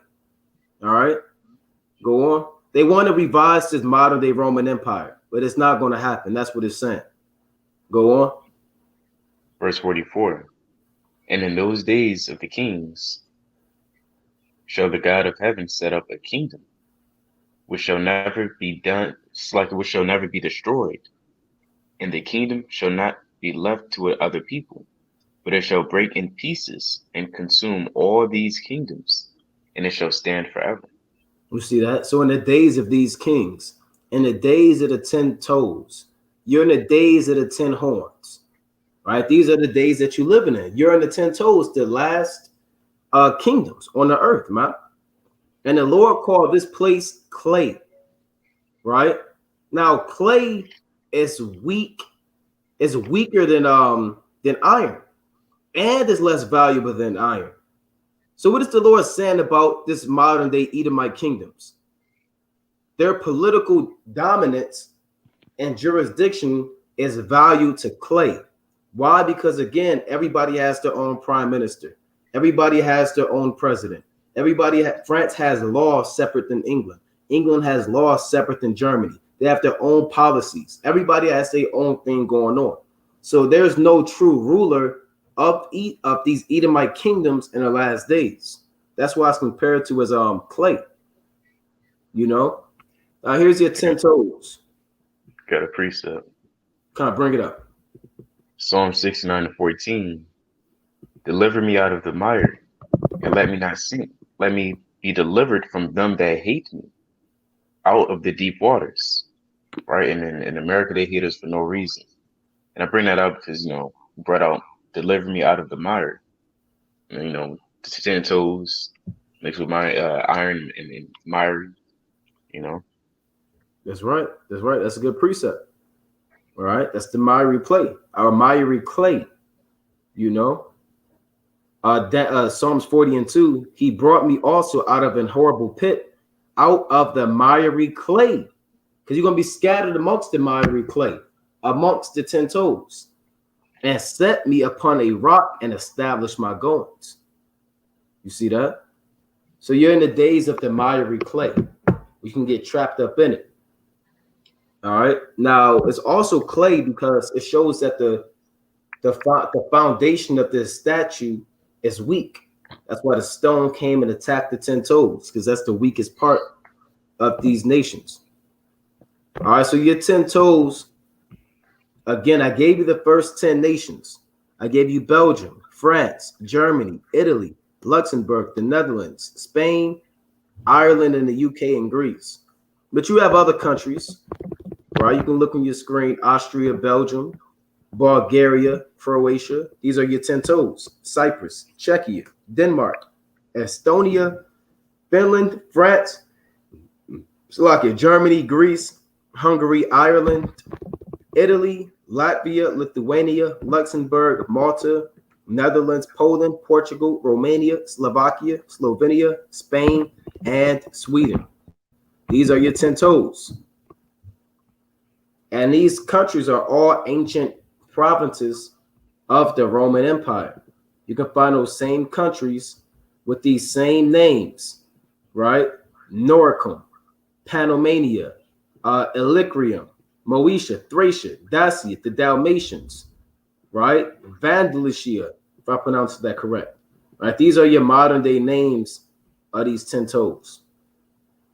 All right. You're in the days of the 10 toes or the 10 horns. So let's go back to Revelation chapter 17 and 12 again.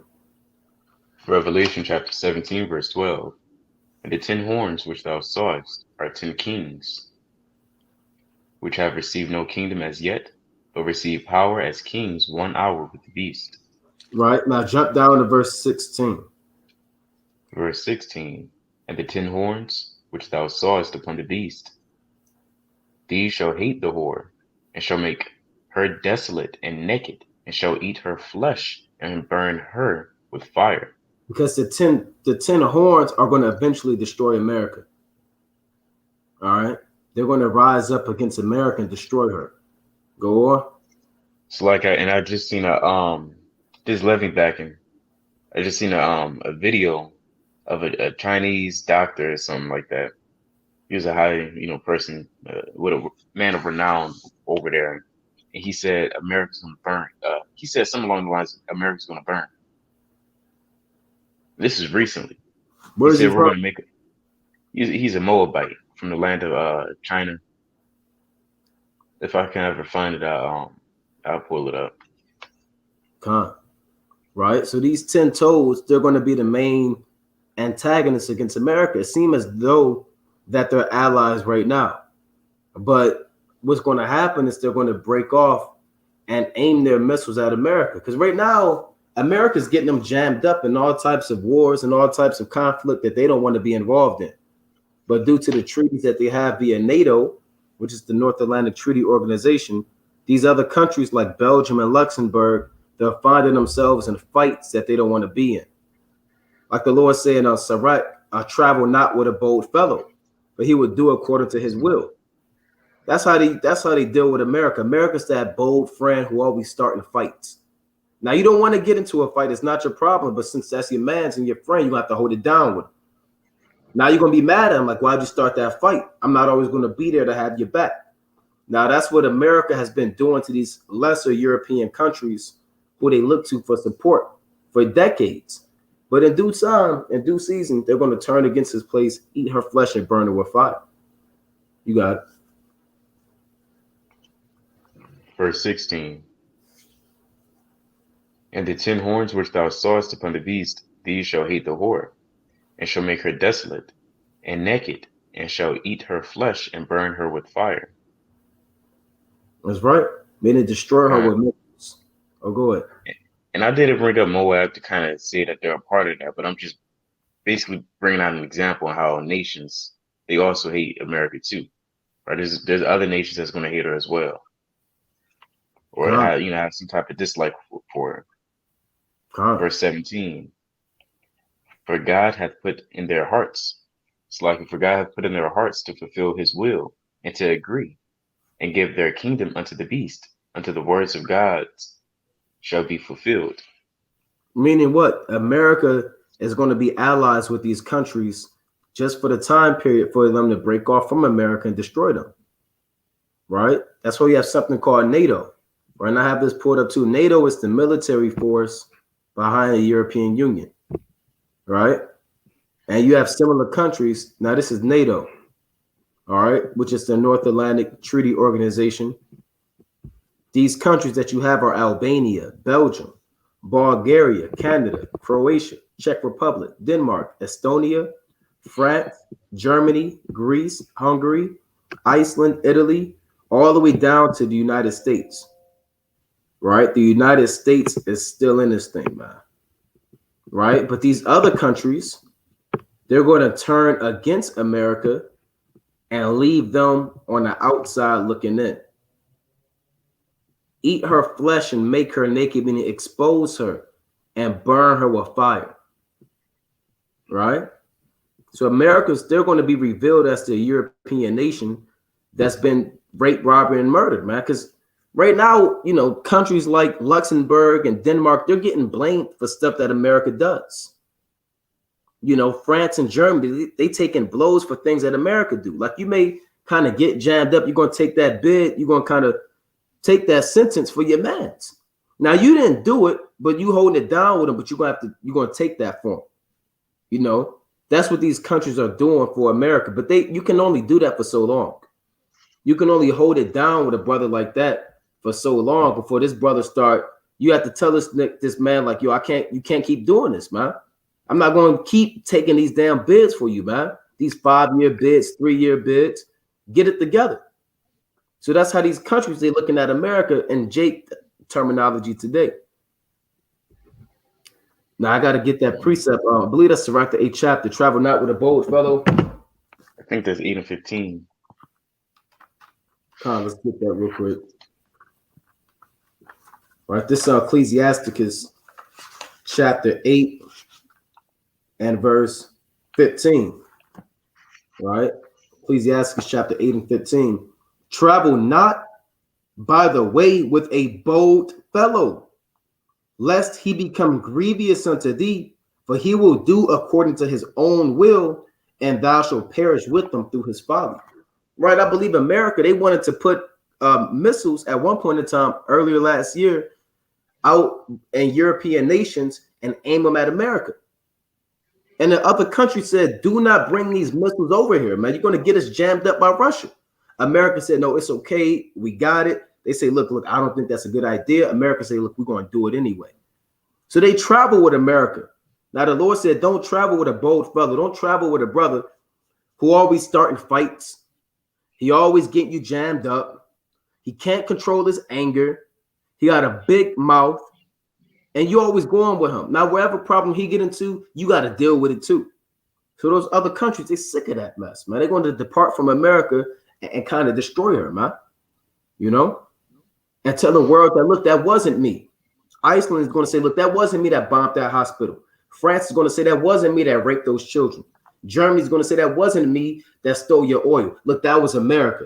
That's what it means, make her naked, meaning expose her and all of her sins and throw the missiles at her and get out the way. Got a precept. It's the book of Job, chapter 5 and verse 2. It said, for wrath killeth the foolish man, and envy slayeth the silly one.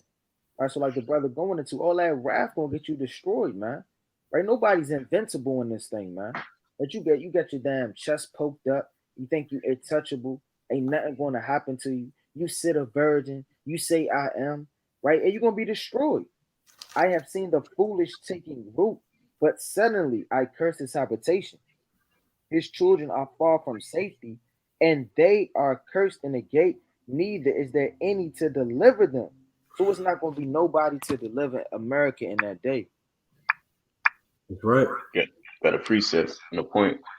It's James chapter 5, verse 1. Go to now, ye rich man, weep and howl for your miseries that shall come upon you. Your riches are corrupted, and your garments are moth-eaten.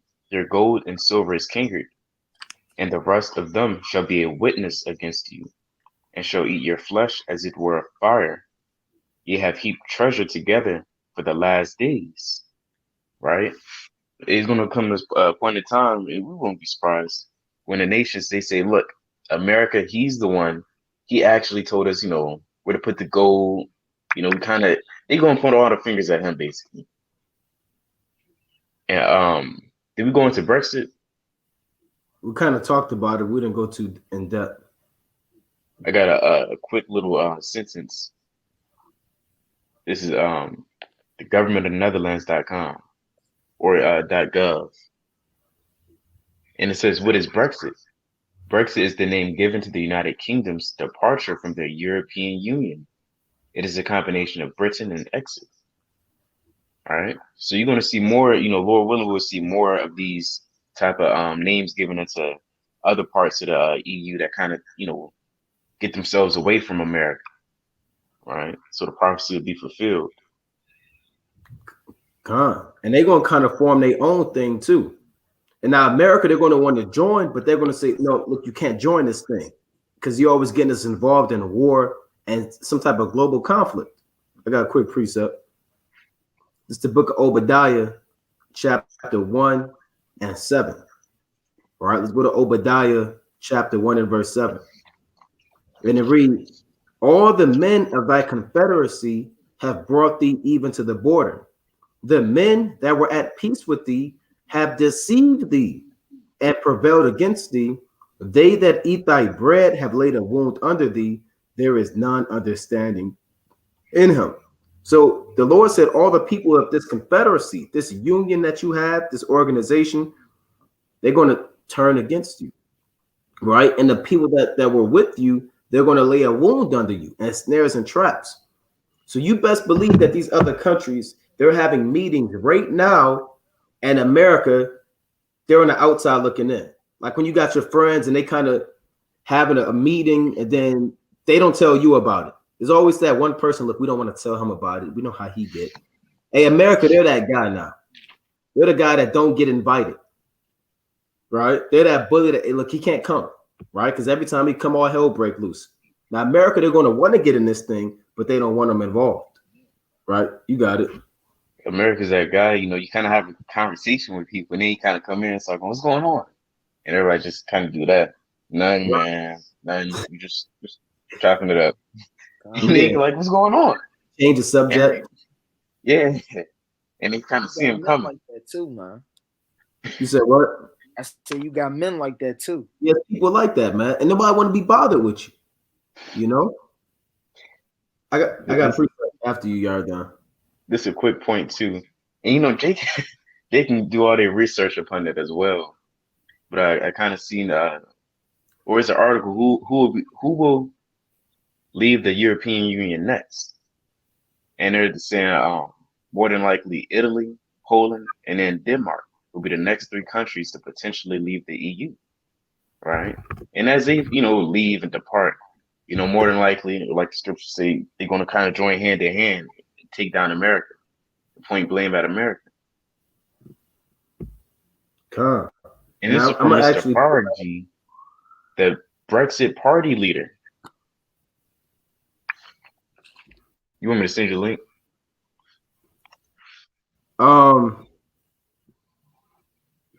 Yeah, because they have they say Italy is next too. But you can send it to me and we can kind of maybe we can send it on the chat. See if that works on here. Okay. The little, so we can see if that worked. But I got this precept real quick.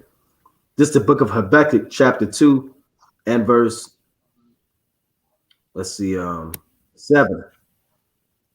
Shall they not rise up suddenly that shall bite thee, and the weight that shall vex thee, and thou shalt be for booties unto them? Meaning everybody that America Salakia robbed and raped and took down and oppressed those other countries are going to rise up against America and spoil them, right? Via terrorist attacks, bombing, ICBM missiles. Salakia, reading on.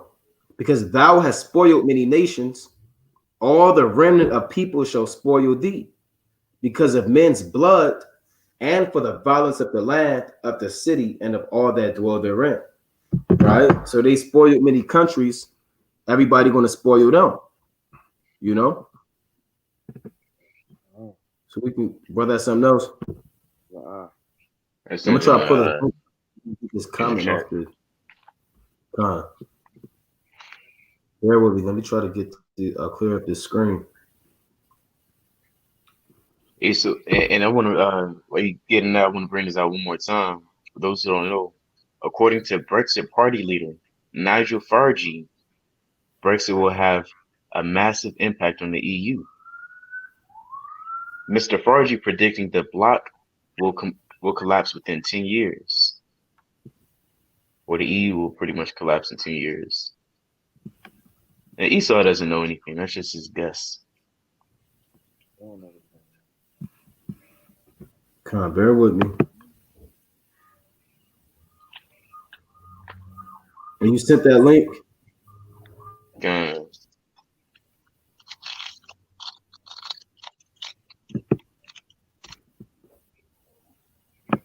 Let me see if I can open it up. I tried to clear the screen out, but I couldn't. All right, there we go. All right, now we're going to pull up what Yaradon was kind of diving into. All right, so brothers can look and see what's going on. Oh, I got a precept. It reminds me. 58, just Psalms 58 and 8.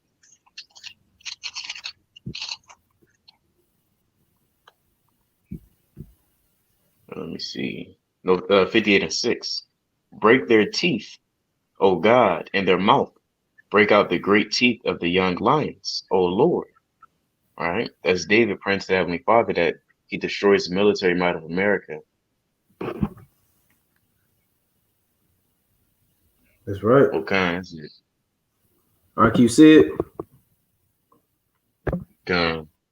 Yeah, this is what Yaradon was going into. Who will lead the EU next? Right? So UK out of there. They say Brussels. Italy may be out of here. It says Mr. Farage. Okay, according to Brexit Party founder leader Nigel Farage, if I'm pronouncing that right, Brexit will have a massive impact on the EU, with Mr. Farage predicting the bloc will collapse within 10 years. You see that? Hey, they may be done. Most are willing we not here in 10 years. But you know, things do take time. But I hope we out of here by now. All right. Mr. Farage told Parliament magazine that Italy, Poland, and Denmark would be next 3 countries to potentially leave the EU. He said he will continue to campaign all over Europe against the EU in the coming months and years. Of Italy, Poland, and Denmark, Mr. Farage declared they are forerunners. So this thing is breaking up, man. And these countries, they're going to turn against America and utterly abolish her. Let's go to Daniel chapter 7, and let's go to verse 19. Well, let's go to Daniel 7 and 19. The book of Daniel, chapter 7, verse 19. And it reads this. Then I would know the truth of the 4 beasts, which was diverse from all the others, exceeding dreadful, whose teeth were of iron, and his nails of brass, which devoured, break in pieces, and stamped the residue with his feet. Right? Destroyed all the other previous nations through strong military might. Go on. And of the 10 horns that were in his head. It's the same as the 10 toes. Go on. And of the other which came up, and before whom 3 fell, even of that horn that had eyes and a mouth that spake very great things, whose look was more stout than his fellows. See that?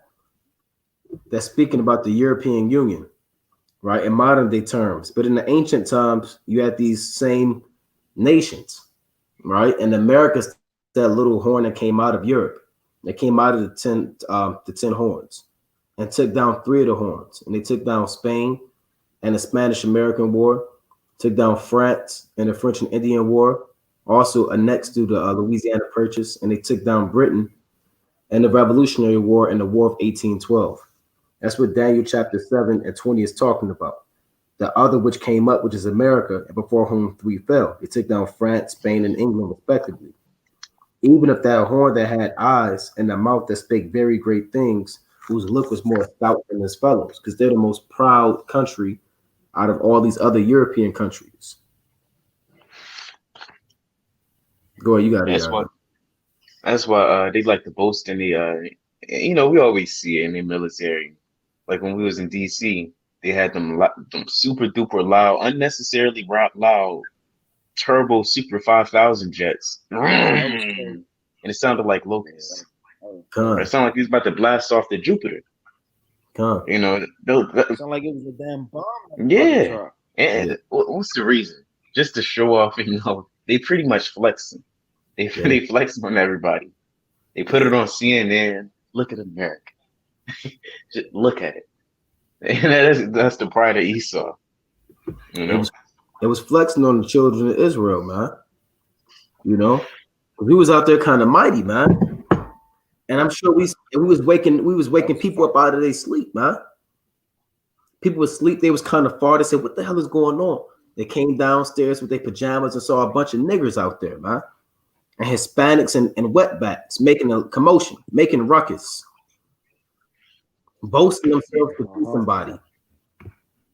Salakia and damn, they had eagles on the roof, man, with binoculars. Yep. Right, all the way up down on the top floor or the tallest building. Right, you just saw little helmets and you saw men with goggles looking down. Right, while we was teaching, man, and they was watching. Right, eagles in the sky. Hey, it was some agents on the ground too, just kind of doing this. I looked at one. He's like trying to look back at his newspaper. He had a little top hat. It was crazy. Damn, like the extras on the movie, just in the background. Yeah, just like Inspector Gadget.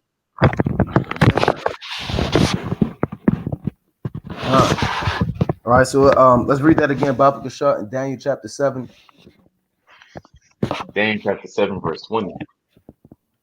And of the 10 horns that were in his head, and of the other which came up, and before whom 3 fell, even of that horn that had eyes, and a mouth that spake very great things, whose look was more stout than his fellows. Right, those are the 10 horns. And we went over those 10 horns again, right? Belgium, France, Germany, Italy, Luxembourg, the Netherlands, Spain, Ireland, the UK, and Greece. All right, and their ancient names we gave you for Belgium was Belgica or Belgicia. The ancient name for France was Gallia or Gaul. Germany was Germania Major and or Germania Minor. Italy was Italia or Rome. Luxembourg was Lugdunensis. The Netherlands was part of Gallia. Spain was Hispania. Ireland was part of Britannia, as well as the UK, and Greece was Achaia. Those are your ancient names of the 10 horns. I mean, the 10 horns and the 10 toes. So again, let's go back one more time to the book of Daniel chapter 2.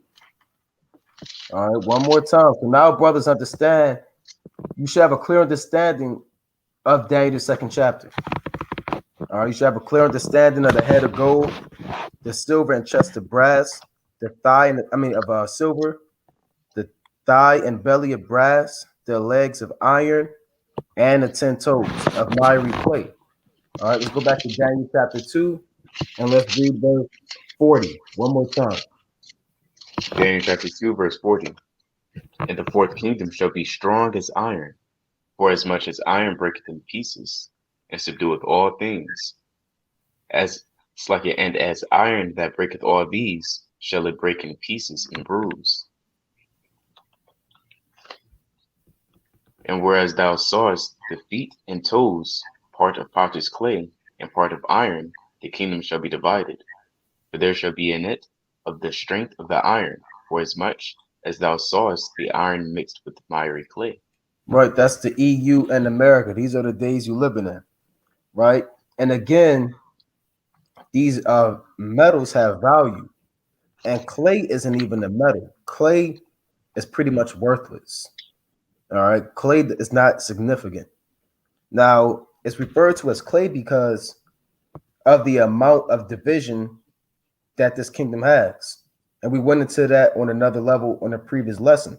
How the head of gold is just one unit, just one piece, one head of gold, right? Representing the complete dominance of that Babylonian empire. How the Medo-Persian Empire was the chest and arms, 3 units, the chest and the arm. So the division, it was there, but it wasn't as like the head of gold. Then you had the belly, the torso, the thighs of brass. So now the kingdom is being divided throughout these different body parts. Now you're dealing with 2 legs and 10 toes, and they're all separate from one from another. So it's showing you that how this division is increasing as you go down from the head down to the toes on the empire as well. Not only is the value of the metal implemented in the breakdown, but also the division of these kingdoms as well and their rulership. You know, so we can go on. Verse 42. And as the toes of the feet were part of iron and part of clay, so the kingdom shall be partly strong and partly broken. Yeah, you got Babylon the Great and this thing, but you got countries like Iceland. So it has like the strength of Rome, but then it kind of don't. You know, you can go on. Yeah, America's, pretty faulty. It's very faulty in a lot of different ways. Well, we already know. That's right. Verse 43. And whereas thou sawest iron mixed with miry clay, they shall mingle themselves with the seed of men, but they shall not cleave one to another, even as iron is not mixed with clay. Meaning they're going to try to revitalize the Roman Empire and come together, but it's not going to work. Iron don't mix with clay. The 10 horns, they're not going to mix with America. They're going to eventually hate her and burn her flesh and eat her with fire. Go on. Verse 44. And in the days of these kings, In the days you living in now,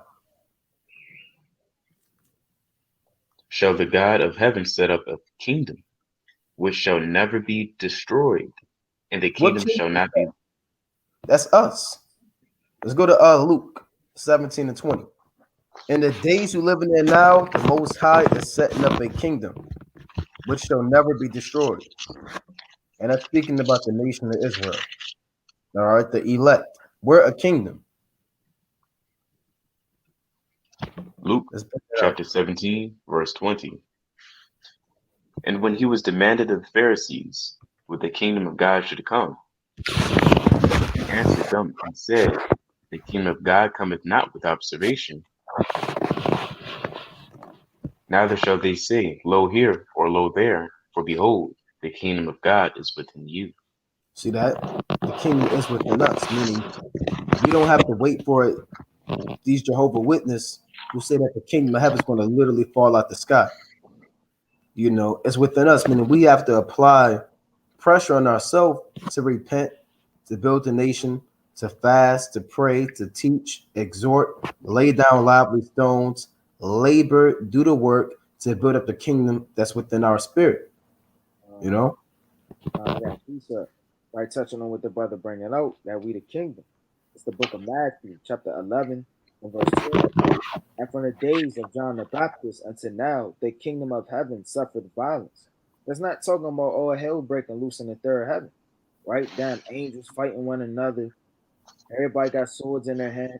We the kingdom of heaven, and we suffering the violence. We suffering persecution, getting hung, getting stabbed up, right? Getting robbed by the so-called white man. All hell breaking loose, guns in our neighborhoods. That's all the violence that we suffering as a nation, being the kingdom.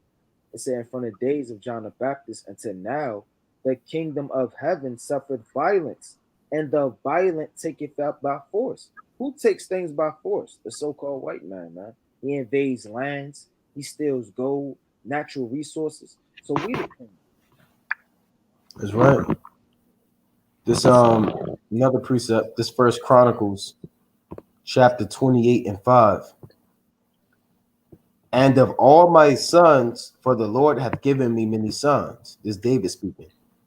He hath chosen Solomon, my son, to sit upon the throne of the kingdom of the Lord. So he chose him to sit over the kingdom of the Lord over Israel. So Israel is the kingdom of the Lord. All right. Now, even David knew that, man. We're the kingdom of the Lord. So in the days of these kings, the Most High is going to set up the kingdom, which is Israel, like the brother went into even in Matthew chapter 11. You know? Brother, another precept? Come on. So we can read on. Daniel chapter 2. Let's go to, another precept, Revelation 21. Right? The bride, the kingdom of heaven coming down from the heavens. There's another precept you can add. Revelation chapter 21, and let's read verse 9 and 10. Revelation chapter 21, verse 9.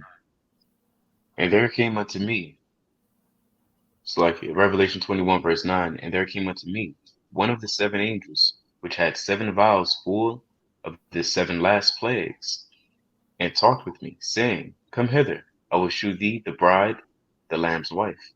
Right? And he carried me away in the spirit to go a great, and he carried me away in the spirit to a great and high mountain, and showed me that great city, the holy Jerusalem, descending out of heaven from God. Right. We're holy Jerusalem. We're that kingdom. We're our own kingdom. It's not an actual building coming down from the third heaven, because the heathen have to build up the kingdom. All right. They're going to have to literally build the kingdom to in Isaiah chapter 60. So we're known as the kingdom of heaven. We're Jerusalem. We're the people. You know? So let's go back to Daniel chapter 2. Let's read 44 one more time. The book of Daniel chapter 2, verse 44. And in the days of these kings shall the God of heaven set up a kingdom, which shall never be destroyed. And the kingdom shall not be left to other people, but it shall break in pieces and consume all these kingdoms, and it shall stand forever. Right? Meaning our kingdom is going to break in pieces and subdue the Romans, the Babylonians, the Medes, the Persians, all of these heathen. Go on. I got a quick precept. God. Revelation chapter 2, verse 27. Also to verse 26. And he that overcometh and keepeth my works unto the end, to him will I give power over the nations.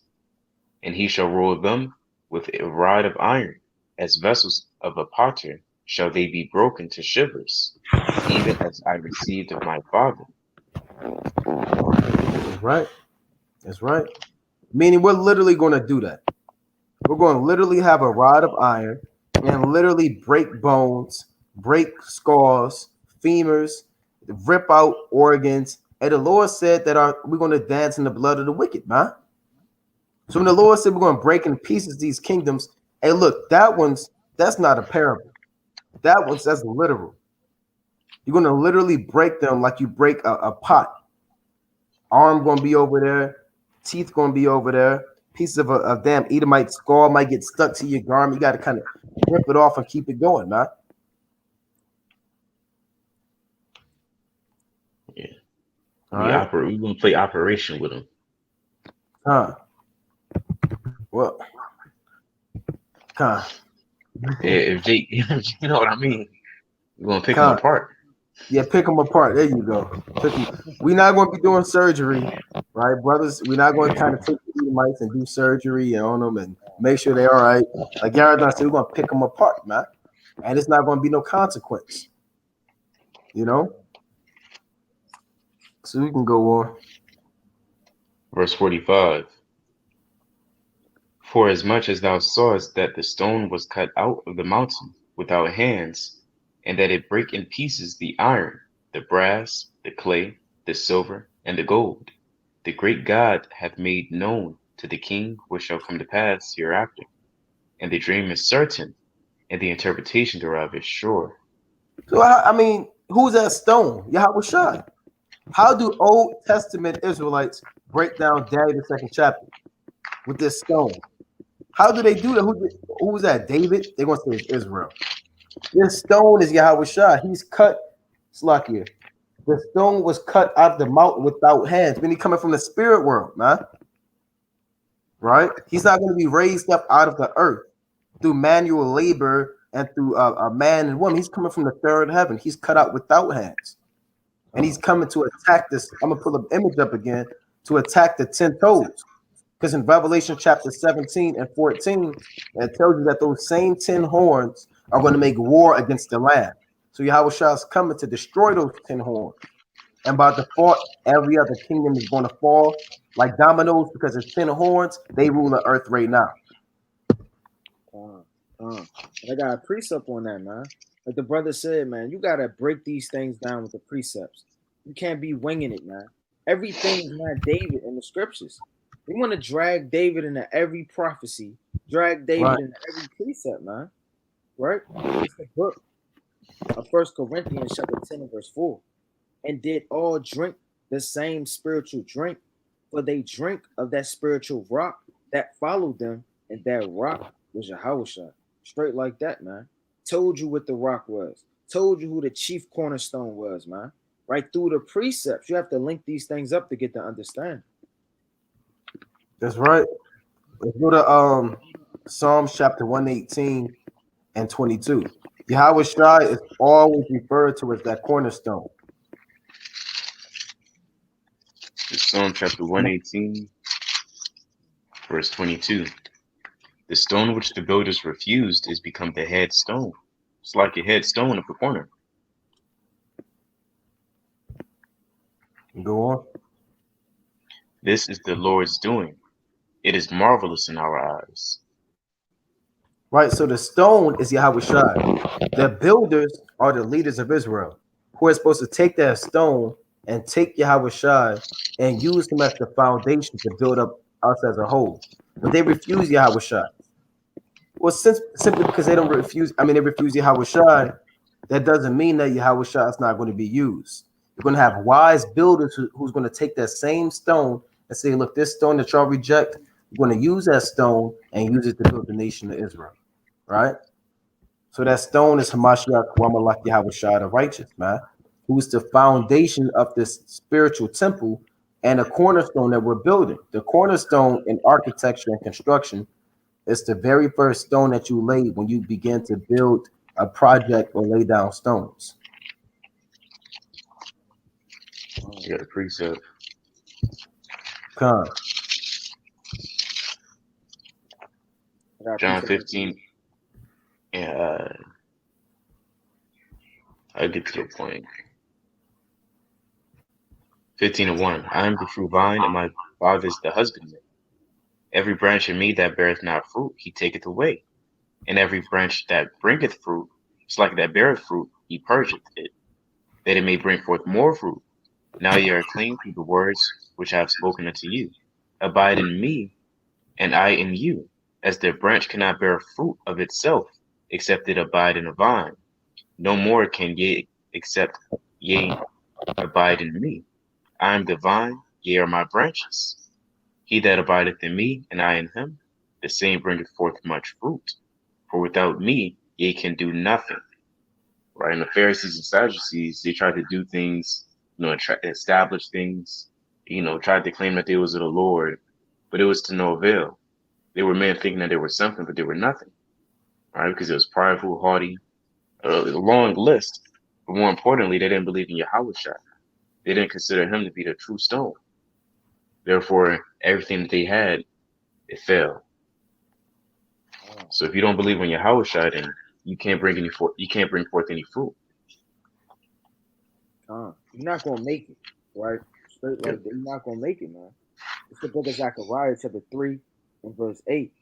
Hear now, O Joshua the high priest, thou and thy fellows that sit before thee, for they are men wondered at. For behold, I will bring forth my servant the branch, talking about Yahushua. For behold, the stone that I have laid before Joshua, upon one stone shall be 7 eyes. Behold, I will engrave right thereof, saith the Lord of hosts, and I will remove the iniquity of that land in one day. It said that stone, right, which is Yahushua, is going to have 7 eyes. What is that talking about? Right, this Revelation chapter 5, right, in verse number 6. And I behold, and lo, in the midst of the throne and of the 4 beasts, and in the midst of the elders stood a lion, talking about Yahushua, and as it had been slain, having 7 horns and 7 eyes, which are the 7 spirits of Yahweh sent forth into all the earth. So that stone that we keep reading about is Yahushua, man. And that stone is going to come, it's going to break down the whole damn wicked kingdoms, man. Right? And save Yahshua. So you got to go through these precepts, the stones, right? All of these things, the cornerstone, the chief, all of these things to understand the scriptures. You can't just wing it. I got a quick precept. It's Isaiah chapter 8 to 13. Sanctify Yahweh of hosts himself, and let him be your fear, and let him be your dread. And he shall be for a sanctuary, but for a stone of stumbling, and for a rock of offense to both the houses of Israel, for a gin and for a snare to the inhabitants of Jerusalem. So how is Yahweh used to build up the nation? But in another verse, the Lord is saying that he's a stone of stumbling. Because the same way that Yahweh set up to build up the nation, he's also set up for the 2/3 of the nation to stumble at that stone, to trip up in Deuteronomy 28, to trip up in Revelation 1, to trip up in the scriptures, man, and stumble and fall to their own destruction. You know, that's why it says, like, let me get this quick precept in the book of Luke. Right, this the Slakia. This the book of Luke. Slakia, brother guide until I find it. I know it's in Luke chapter the 2nd chapter. Here we go. This is Luke chapter 2 and 34. And Simeon blessed them and said unto Mary his mother, behold, this child, meaning Yahweh, is set for the fall and rising again of many in Israel, and for a sign which shall be spoken against. So Simeon prophesied that Yahweh, he was set up so people could rise, meaning believe and resurrect, and that people could fall and stumble at the word, man. That's why he was set up. He wasn't set up so everybody can make it. I don't know why Christians believe that Yahweh, or who they call Jesus, came to save everybody in the world, when the prophecy in the New Testament said that he was set up for the rising and falling of many in Israel. Not everybody. So, you know, the Lord didn't even come to save all of Israel. He came to save the elect of Israel that believed in his name. You know? I got another precept. Right, let's go to 1 Peter. Right, let's go to 1 Peter chapter 2 about him being a stone in verse 4. Right, this 1 Peter chapter 2 and 4. And it reads, to whom coming as unto a living stone, disallowed indeed of men, but chosen of God and precious. So he's a living stone, meaning if you touch and handle and believe in Yahweh, you become alive. Right? Like I tell you in 1 John 1 and 1 that we have handled and touched him from the beginning. So if you touch this stone, you become from a dead man to a living man. You got a quick point, Yaradan? On another fold, remember that woman that touched the hems of his garment? She became whole. Right. Matthew 14, 46. 36 on down. 36. Thomas touched Yahweh. He said, Yahweh said, touch me and handle me. Thomas said, my Lord and my God, because he believed at that point. So if you touch this stone, this rock right here, hey, Jake B. Hooper, come on, pass the rock. You know, hold that rock. Hey, this the real rock right here, man. This word right here, man. Hey, brother, pass the rock, brother. Hold me that. Give me that apocrypha. Give me that Bible. That's the real rock. Now, this rock not going to give you a triple double. Hey, this rock going to give you everlasting life. That's what it means in 1 Peter 2 and 4. To whom coming as unto a living stone, disallowed indeed of men, but chosen of the Most High and precious. Yea, also as lively stones are built up a spiritual house and holy priesthood to offer up spiritual sacrifices acceptable to the Most High by Yahweh Shah HaMashiach. So we're lively stones, meaning we're quickened through the Spirit. Verse 6. Wherefore also it is contained in the scripture. I believe it's Psalms chapter 1, 18 and 26, or Isaiah 26 and 28 as well. Behold, I lay in Zion a chief cornerstone, elect, precious, and he that believeth on him shall not be confounded. Unto you, therefore, which believe, he is precious. So to us that believe, Yahweh Shah is precious. That's the King. That's our Lord. That's our Savior. That's the Prince of Life. Unto you, therefore, which believe, he is precious. But unto them which be disobedient, the stone which the builders disallowed, the same is made the head of the corner, and a stone of stumbling, and a rock of offense, even to them which stumble at the word, being disobedient, whereunto also they were appointed. So you have men that were created to stumble at this stone. The Lord would directly guide their path, and they'll see Yahweh Shah just so they can fall over. The steps of everybody is ordered by the Lord. Man's goings are of the Lord. Certain men are going to see that stone, touch it, and believe. Other men are going to have a path guided their whole life, 45 years, run across the children of Israel on the highways and byways and scoff, right? And not believe, just so they can stumble. Everybody has to encounter this stone. Either you're going to rise or you're going to fall. It's Ephesians chapter 2, verse 20. And are built upon the foundation of the apostles and prophets, Yahweh Shah Mashiach himself being the chief cornerstone. So there's no more room for speculation. Perhaps maybe Gabriel might be the chief cornerstone. Maybe it's David. Oh, I heard somebody say, it was Saul. Saul's the chief cornerstone. So there's a lot of folly in this world. There's a lot of rumors. But we're here to put that to stop, because Yahweh Shah is the chief cornerstone. You heard brother say Saul is the chief cornerstone? When did you hear that? Huh? That's mad, man. Brothers talking about Saul? Come on now. Right? So let's go back to the book of Daniel. Right? Daniel 2 and 46. Saul. Book of Daniel. Book of Daniel. Chapter 2. Saul is the chief cornerstone. Hey, leave that brother alone. Come on. And I got one more. On that, right? To add to the precept arsenal. It's the book of Matthew, chapter 16 and verse 18. And I say also unto thee that thou art Peter, and upon this rock I will build my church. That's not talking about a damn mountain, man. That's talking about the Lord, man. Our Lord and Savior. Upon this rock I will build my church, and the gates of hell shall not prevail against it. Meaning not a damn thing of philosophy, a doctrine, a nation, right? Death. Can't nothing prevail against this rock, man. Now everything has to be built on solid ground. And that solid ground is the Lord, which is the foundation of everything, man. You're not going to be able to build anything if it's not set on that rock. Now, if you build it, it's on sand, it's on a different philosophy, it's going to damn go down. It's not going to be stable. It's not going to endure the rain. You're going to be confounded. You're not going to have the answers, and you're not going to have everlasting life. And somebody talking about they heard the Catholic Church was the chief cornerstone. Yeah, I've seen that. Yes. Hey, I'm gonna add another one to the arsenal. This is Matthew chapter 21 and 41.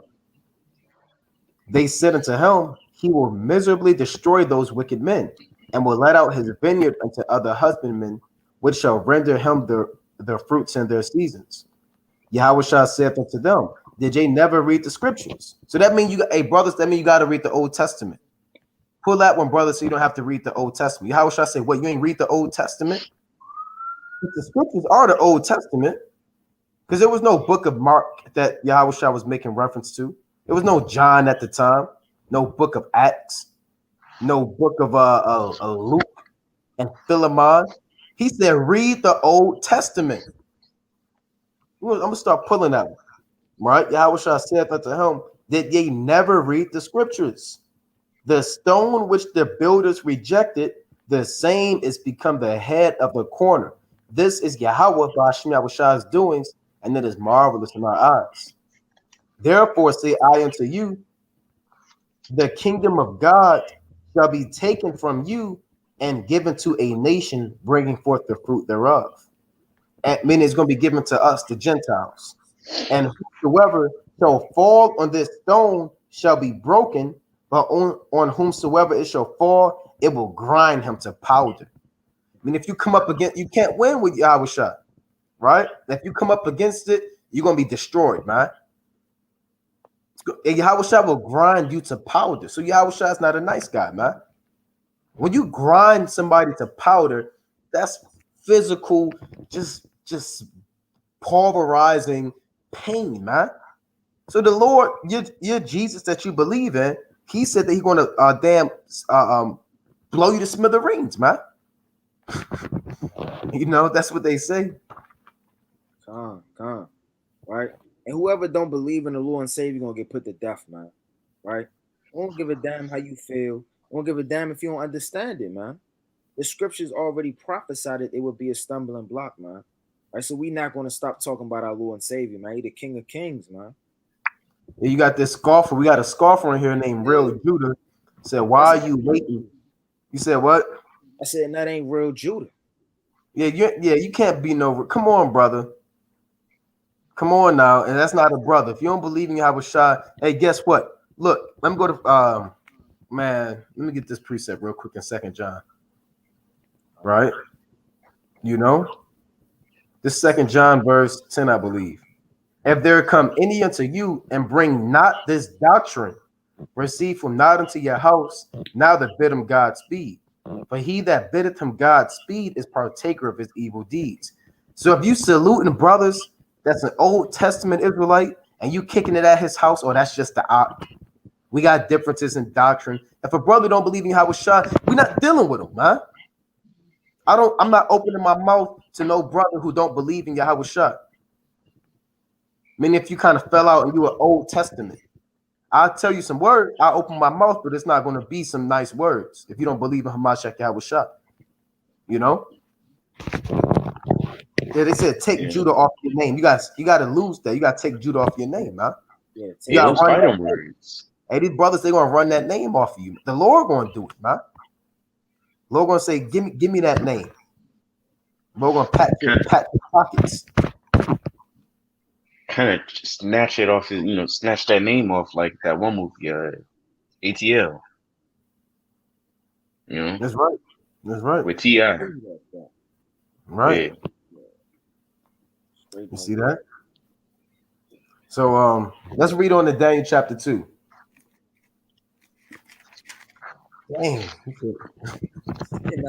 This is getting out of hand. All right, let's continue with the word of the Lord. That's why you gotta stuff is madness on here, man. All right. So where we at in Daniel chapter 2 and verse 46. Daniel chapter 2, verse 46. And it reads this.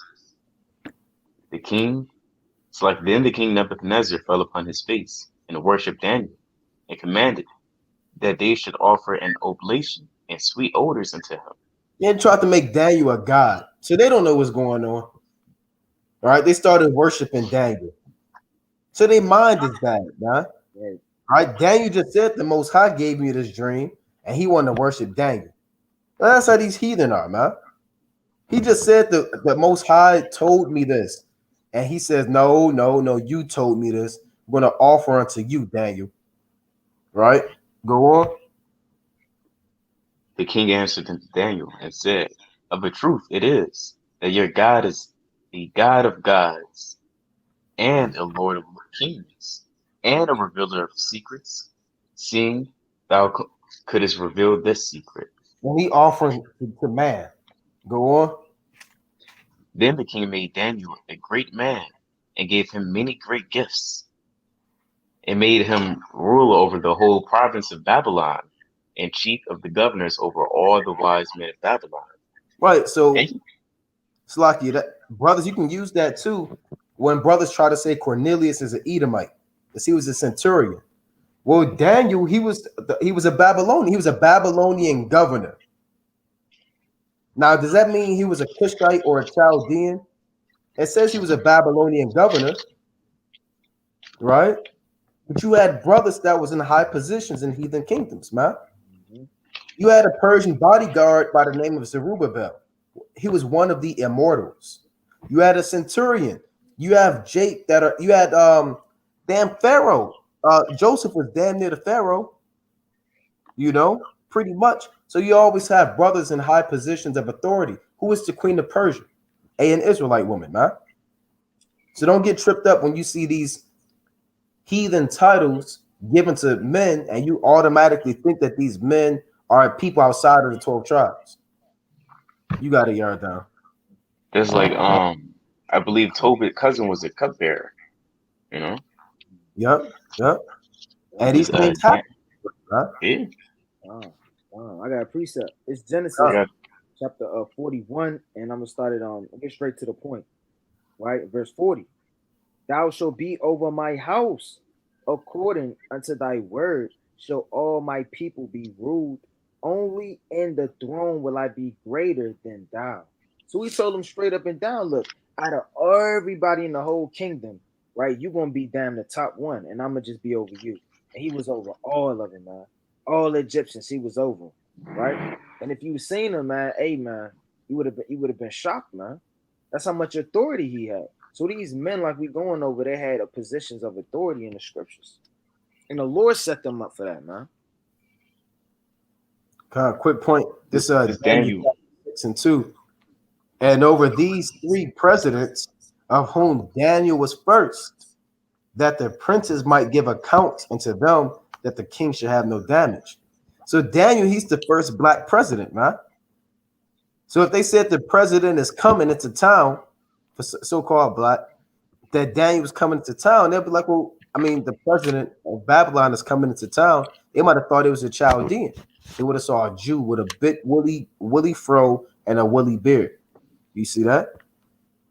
Hey, this Daniel chapter 5, verse 29. Then commanded Belshazzar, and they clothed Daniel with scarlet, and put a chain of gold about his neck, and made a proclamation concerning him, that he should be the third ruler in the kingdom. So he kind of put a gold chain around his neck. Daniel was that guy. You know? He was the third ruler in the kingdom. This Acts chapter 22 and 25. And as they bound him with thongs, Paul said unto the centurion that stood by, is it lawful for you to scourge a man that is a Roman and uncondemned?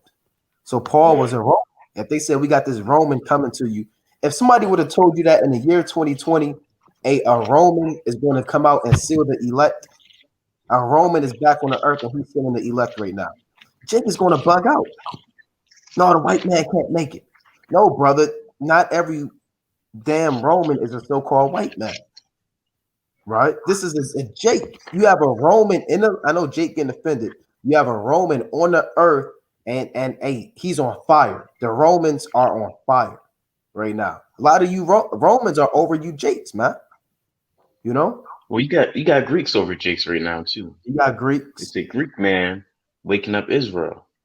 Yep. Epaphroditus and all these men, yeah. You know? So that's oh, go ahead. No. Now, what he's about to bring out? I was gonna say, hey, you got an Asian man kind of waking up Jake. That might be too heavy. It might be too heavy for Jake, but hey, if you understand it, you understand. Yeah, hey, Paul was an Asian, man. Because he was from Tarsus. Tarsus is out there in Asia Minor. So you got Asians. Yep. An Asian, he's on fire, man. Hey, the brother in Revelation, the 2nd chapter, Antipas, he was an Asian. So the Asians, the Romans, the Greeks, and they on fire, man. You had an African that carried Yahushua cross, Simon of Cyrene. An African. The Lord picked an African over over a Jew at the time to bear the cross of Yahushua. You see that? But these are just they're Israelites, but they're in these different lands. Right. Let's make that evidently clear. Yeah. So I know Jake is like, well, what's going on? I you know they getting up, they bigging up the heathen, WFI going off, brother. We just giving you the understanding that you had children of Israel in different lands who had different titles, who bear that the political name that they was in. You know, so again, we brought that up because in Acts chapter 10, brothers like to say Cornelius is an Edomite simply because it says centurion. All right. And it says Daniel was a Babylonian governor. So let's read that again. Daniel 2 and 48. Daniel chapter 2, verse 48. And it reads this. Then the king made Daniel a great man and gave him many great gifts and made him ruler over the whole province of Babylon and the chief of the governors over all the wise men of Babylon. Right. Then Daniel requested of the king, and he set Shadrach, Meshach, and Abednego over the affairs of the province of Babylon. But Daniel sat in the gate of the king. So Daniel put his mans on, man. That's the brothers you need around, man. He said, look, hey, put my mans on, man. Put Shadrach, Meshach, and Abednego. I want them on top too. So you need brothers like that around you. You got Jake to get into these positions of authority, and he start looking down and despising their brothers, man. You know, Jake never want to put nobody on. Daniel, one of the first men to put people on. And brothers understand that terminology, right? Meaning, when I say put them on, that means you look out for them and you help them get a position where they can benefit themselves in their household and their families. And you don't sit there and you're the only one would have a power and authority. Right, Salaki. Like how they be saying everybody eats. Like Right. everybody's gonna eat. Come. You know what I'm saying? Joseph did that too. You all eat. You got brothers in the truth that put their brothers on, man. Daniel, he didn't have to do that. He could have said, I got mines. Y'all niggas, y'all got to get yours. Y'all got to get yours. Right? The Lord dealing with me. He said, no, look, King, look, I want these men. Hey, these my, I don't want to use that word, but these my people, man. These my brothers. You know? Brothers got anything else? I got a closing precept. Hey, Esther. You know, Esther could have kind of said, you know, I'm not really related with him. You know, right? Some stuff could have, some words could have went out. I don't really know him. Kind of kidnapped me. Get him out of here. And well, Esther said, if I perish, I perish. You know, I got to deal with. I got to put my people on, man. So that's a good one too. Jake, don't stop fulfilling the curses, man. And help your brother, man. And love your nation. And be your brother's keeper. And have honor and decorum. Hey, these Edomites put each other on. They'll train you, and so you could train an Edomite, and they'll let you go. And the Moabites, they put Moabites on. The Ishmaelites, you don't have Ishmaelites and a Jake working at the damn gas station. It's all Ishmael. You don't have Jake behind the damn Moabite corner store working there. They're not hiring you. They hate you. But Jake, I want to hire all of the nations. I want to show love. Men with that mentality, you don't understand love, and you're not going to make it. You got it, Hey, quick point. If brothers seen the movie Parasite, it was a decent movie. But in the movie Parasite, that one brother went in with a son. He made it into this big family. Kind of got himself in there. And he concocted a whole plan on how his family members could get in there, and they made it. And they was waxing fat for a good long time. You see that? All right, so brothers got their closing precept. I'm gonna get one real quick. I got one. It's the book of Revelation, right? Chapter 3 and verse 3. And it reads, remember therefore how thou hast received and heard, and hold fast, and repent. If therefore thou shalt not watch, I will come to thee as a thief, and thou shalt not know what hour I will come upon thee. So every brother need to be watching in these last days, staying diligent, man. Right, getting off the sofa, right? Stop damn going in the world, stop being lukewarm. Hey brother, stay on fire, man. Or get put to death. It's as simple as that, man. Stay watching, stay on fire, stay diligent, stay reading, stay praying and fasting. Right, or go back in the world, man. Because the Lord looking for soldiers and mighty men that's gonna teach the word and stay diligent in this thing, man. Don't nobody want a warrior, right? That's half-assed. And when it's time to go to war, they know where to be found, man. You want that man that's diligent, man. The first one in the head of the line, man. Charging and screaming in righteousness, man. So continue to pray fast, watch the videos, take notes, and be diligent. Matthew chapter 26, verse 39. And he, Yahushua, he went a little further and fell on his face and prayed, saying, O my Father, if it be possible, let this cup pass from me. Nevertheless, not as I will, but as thou wilt. And he cometh unto the disciples and findeth them asleep, and saith unto them, it's like he said unto Peter, what could ye not watch with me 1 hour? Watch and pray that ye enter not into temptation. The spirit indeed is willing, but the flesh is weak. So you have to, like, live back off what the brother was saying. You got to be watchful. You got to be vigilant according to the times we in. Right? You should want to know what's going on with the evil. Right? Not in because you want to be, a politician, you want to go on CNN, but for the sake of the prophecies, so you can understand what times we're in. It's Luke chapter 21 and 34. And take heed to yourselves, lest at any time your hearts be overcharged with surfeiting and drunkenness and cares of this life, and so that day come upon you unawares. For as a snare shall it come on all them that dwell on the face of the whole earth. So don't get too caught up in the world. Stay focused. Sometimes, Jake, things don't happen at the way you want them to happen. It may seem as though prophecies aren't really unfolding. It may seem as though things are kind of slowing down or whatever the case may be. Or you may get too caught up in running errands or being preoccupied with your job or things that's really not going to matter when all hell breaks loose. Be careful of that surfeiting spirit, man. Right? And that doing things in excess. You want to get 3 jobs now because you want to buy that second car for your son. He really don't need it, but you're picking up extra shifts and you should be reading. You think you're looking online for the best deals because tickets are cheap right now. You're supposed to be studying. That's called surfeiting, man. You're trying to figure out, should I be a food critic or should I want to pick up a job. I want to be a third base coach for my son's baseball team. Well, you don't have time for that right now, man. You don't have time to be the third base coach. Verse 36. Watch ye therefore and pray always. Not sometimes, not once a day, not 2 times a day. I know this sister, she says she pray every hour, man. I know, and brothers, they pray every hour, man.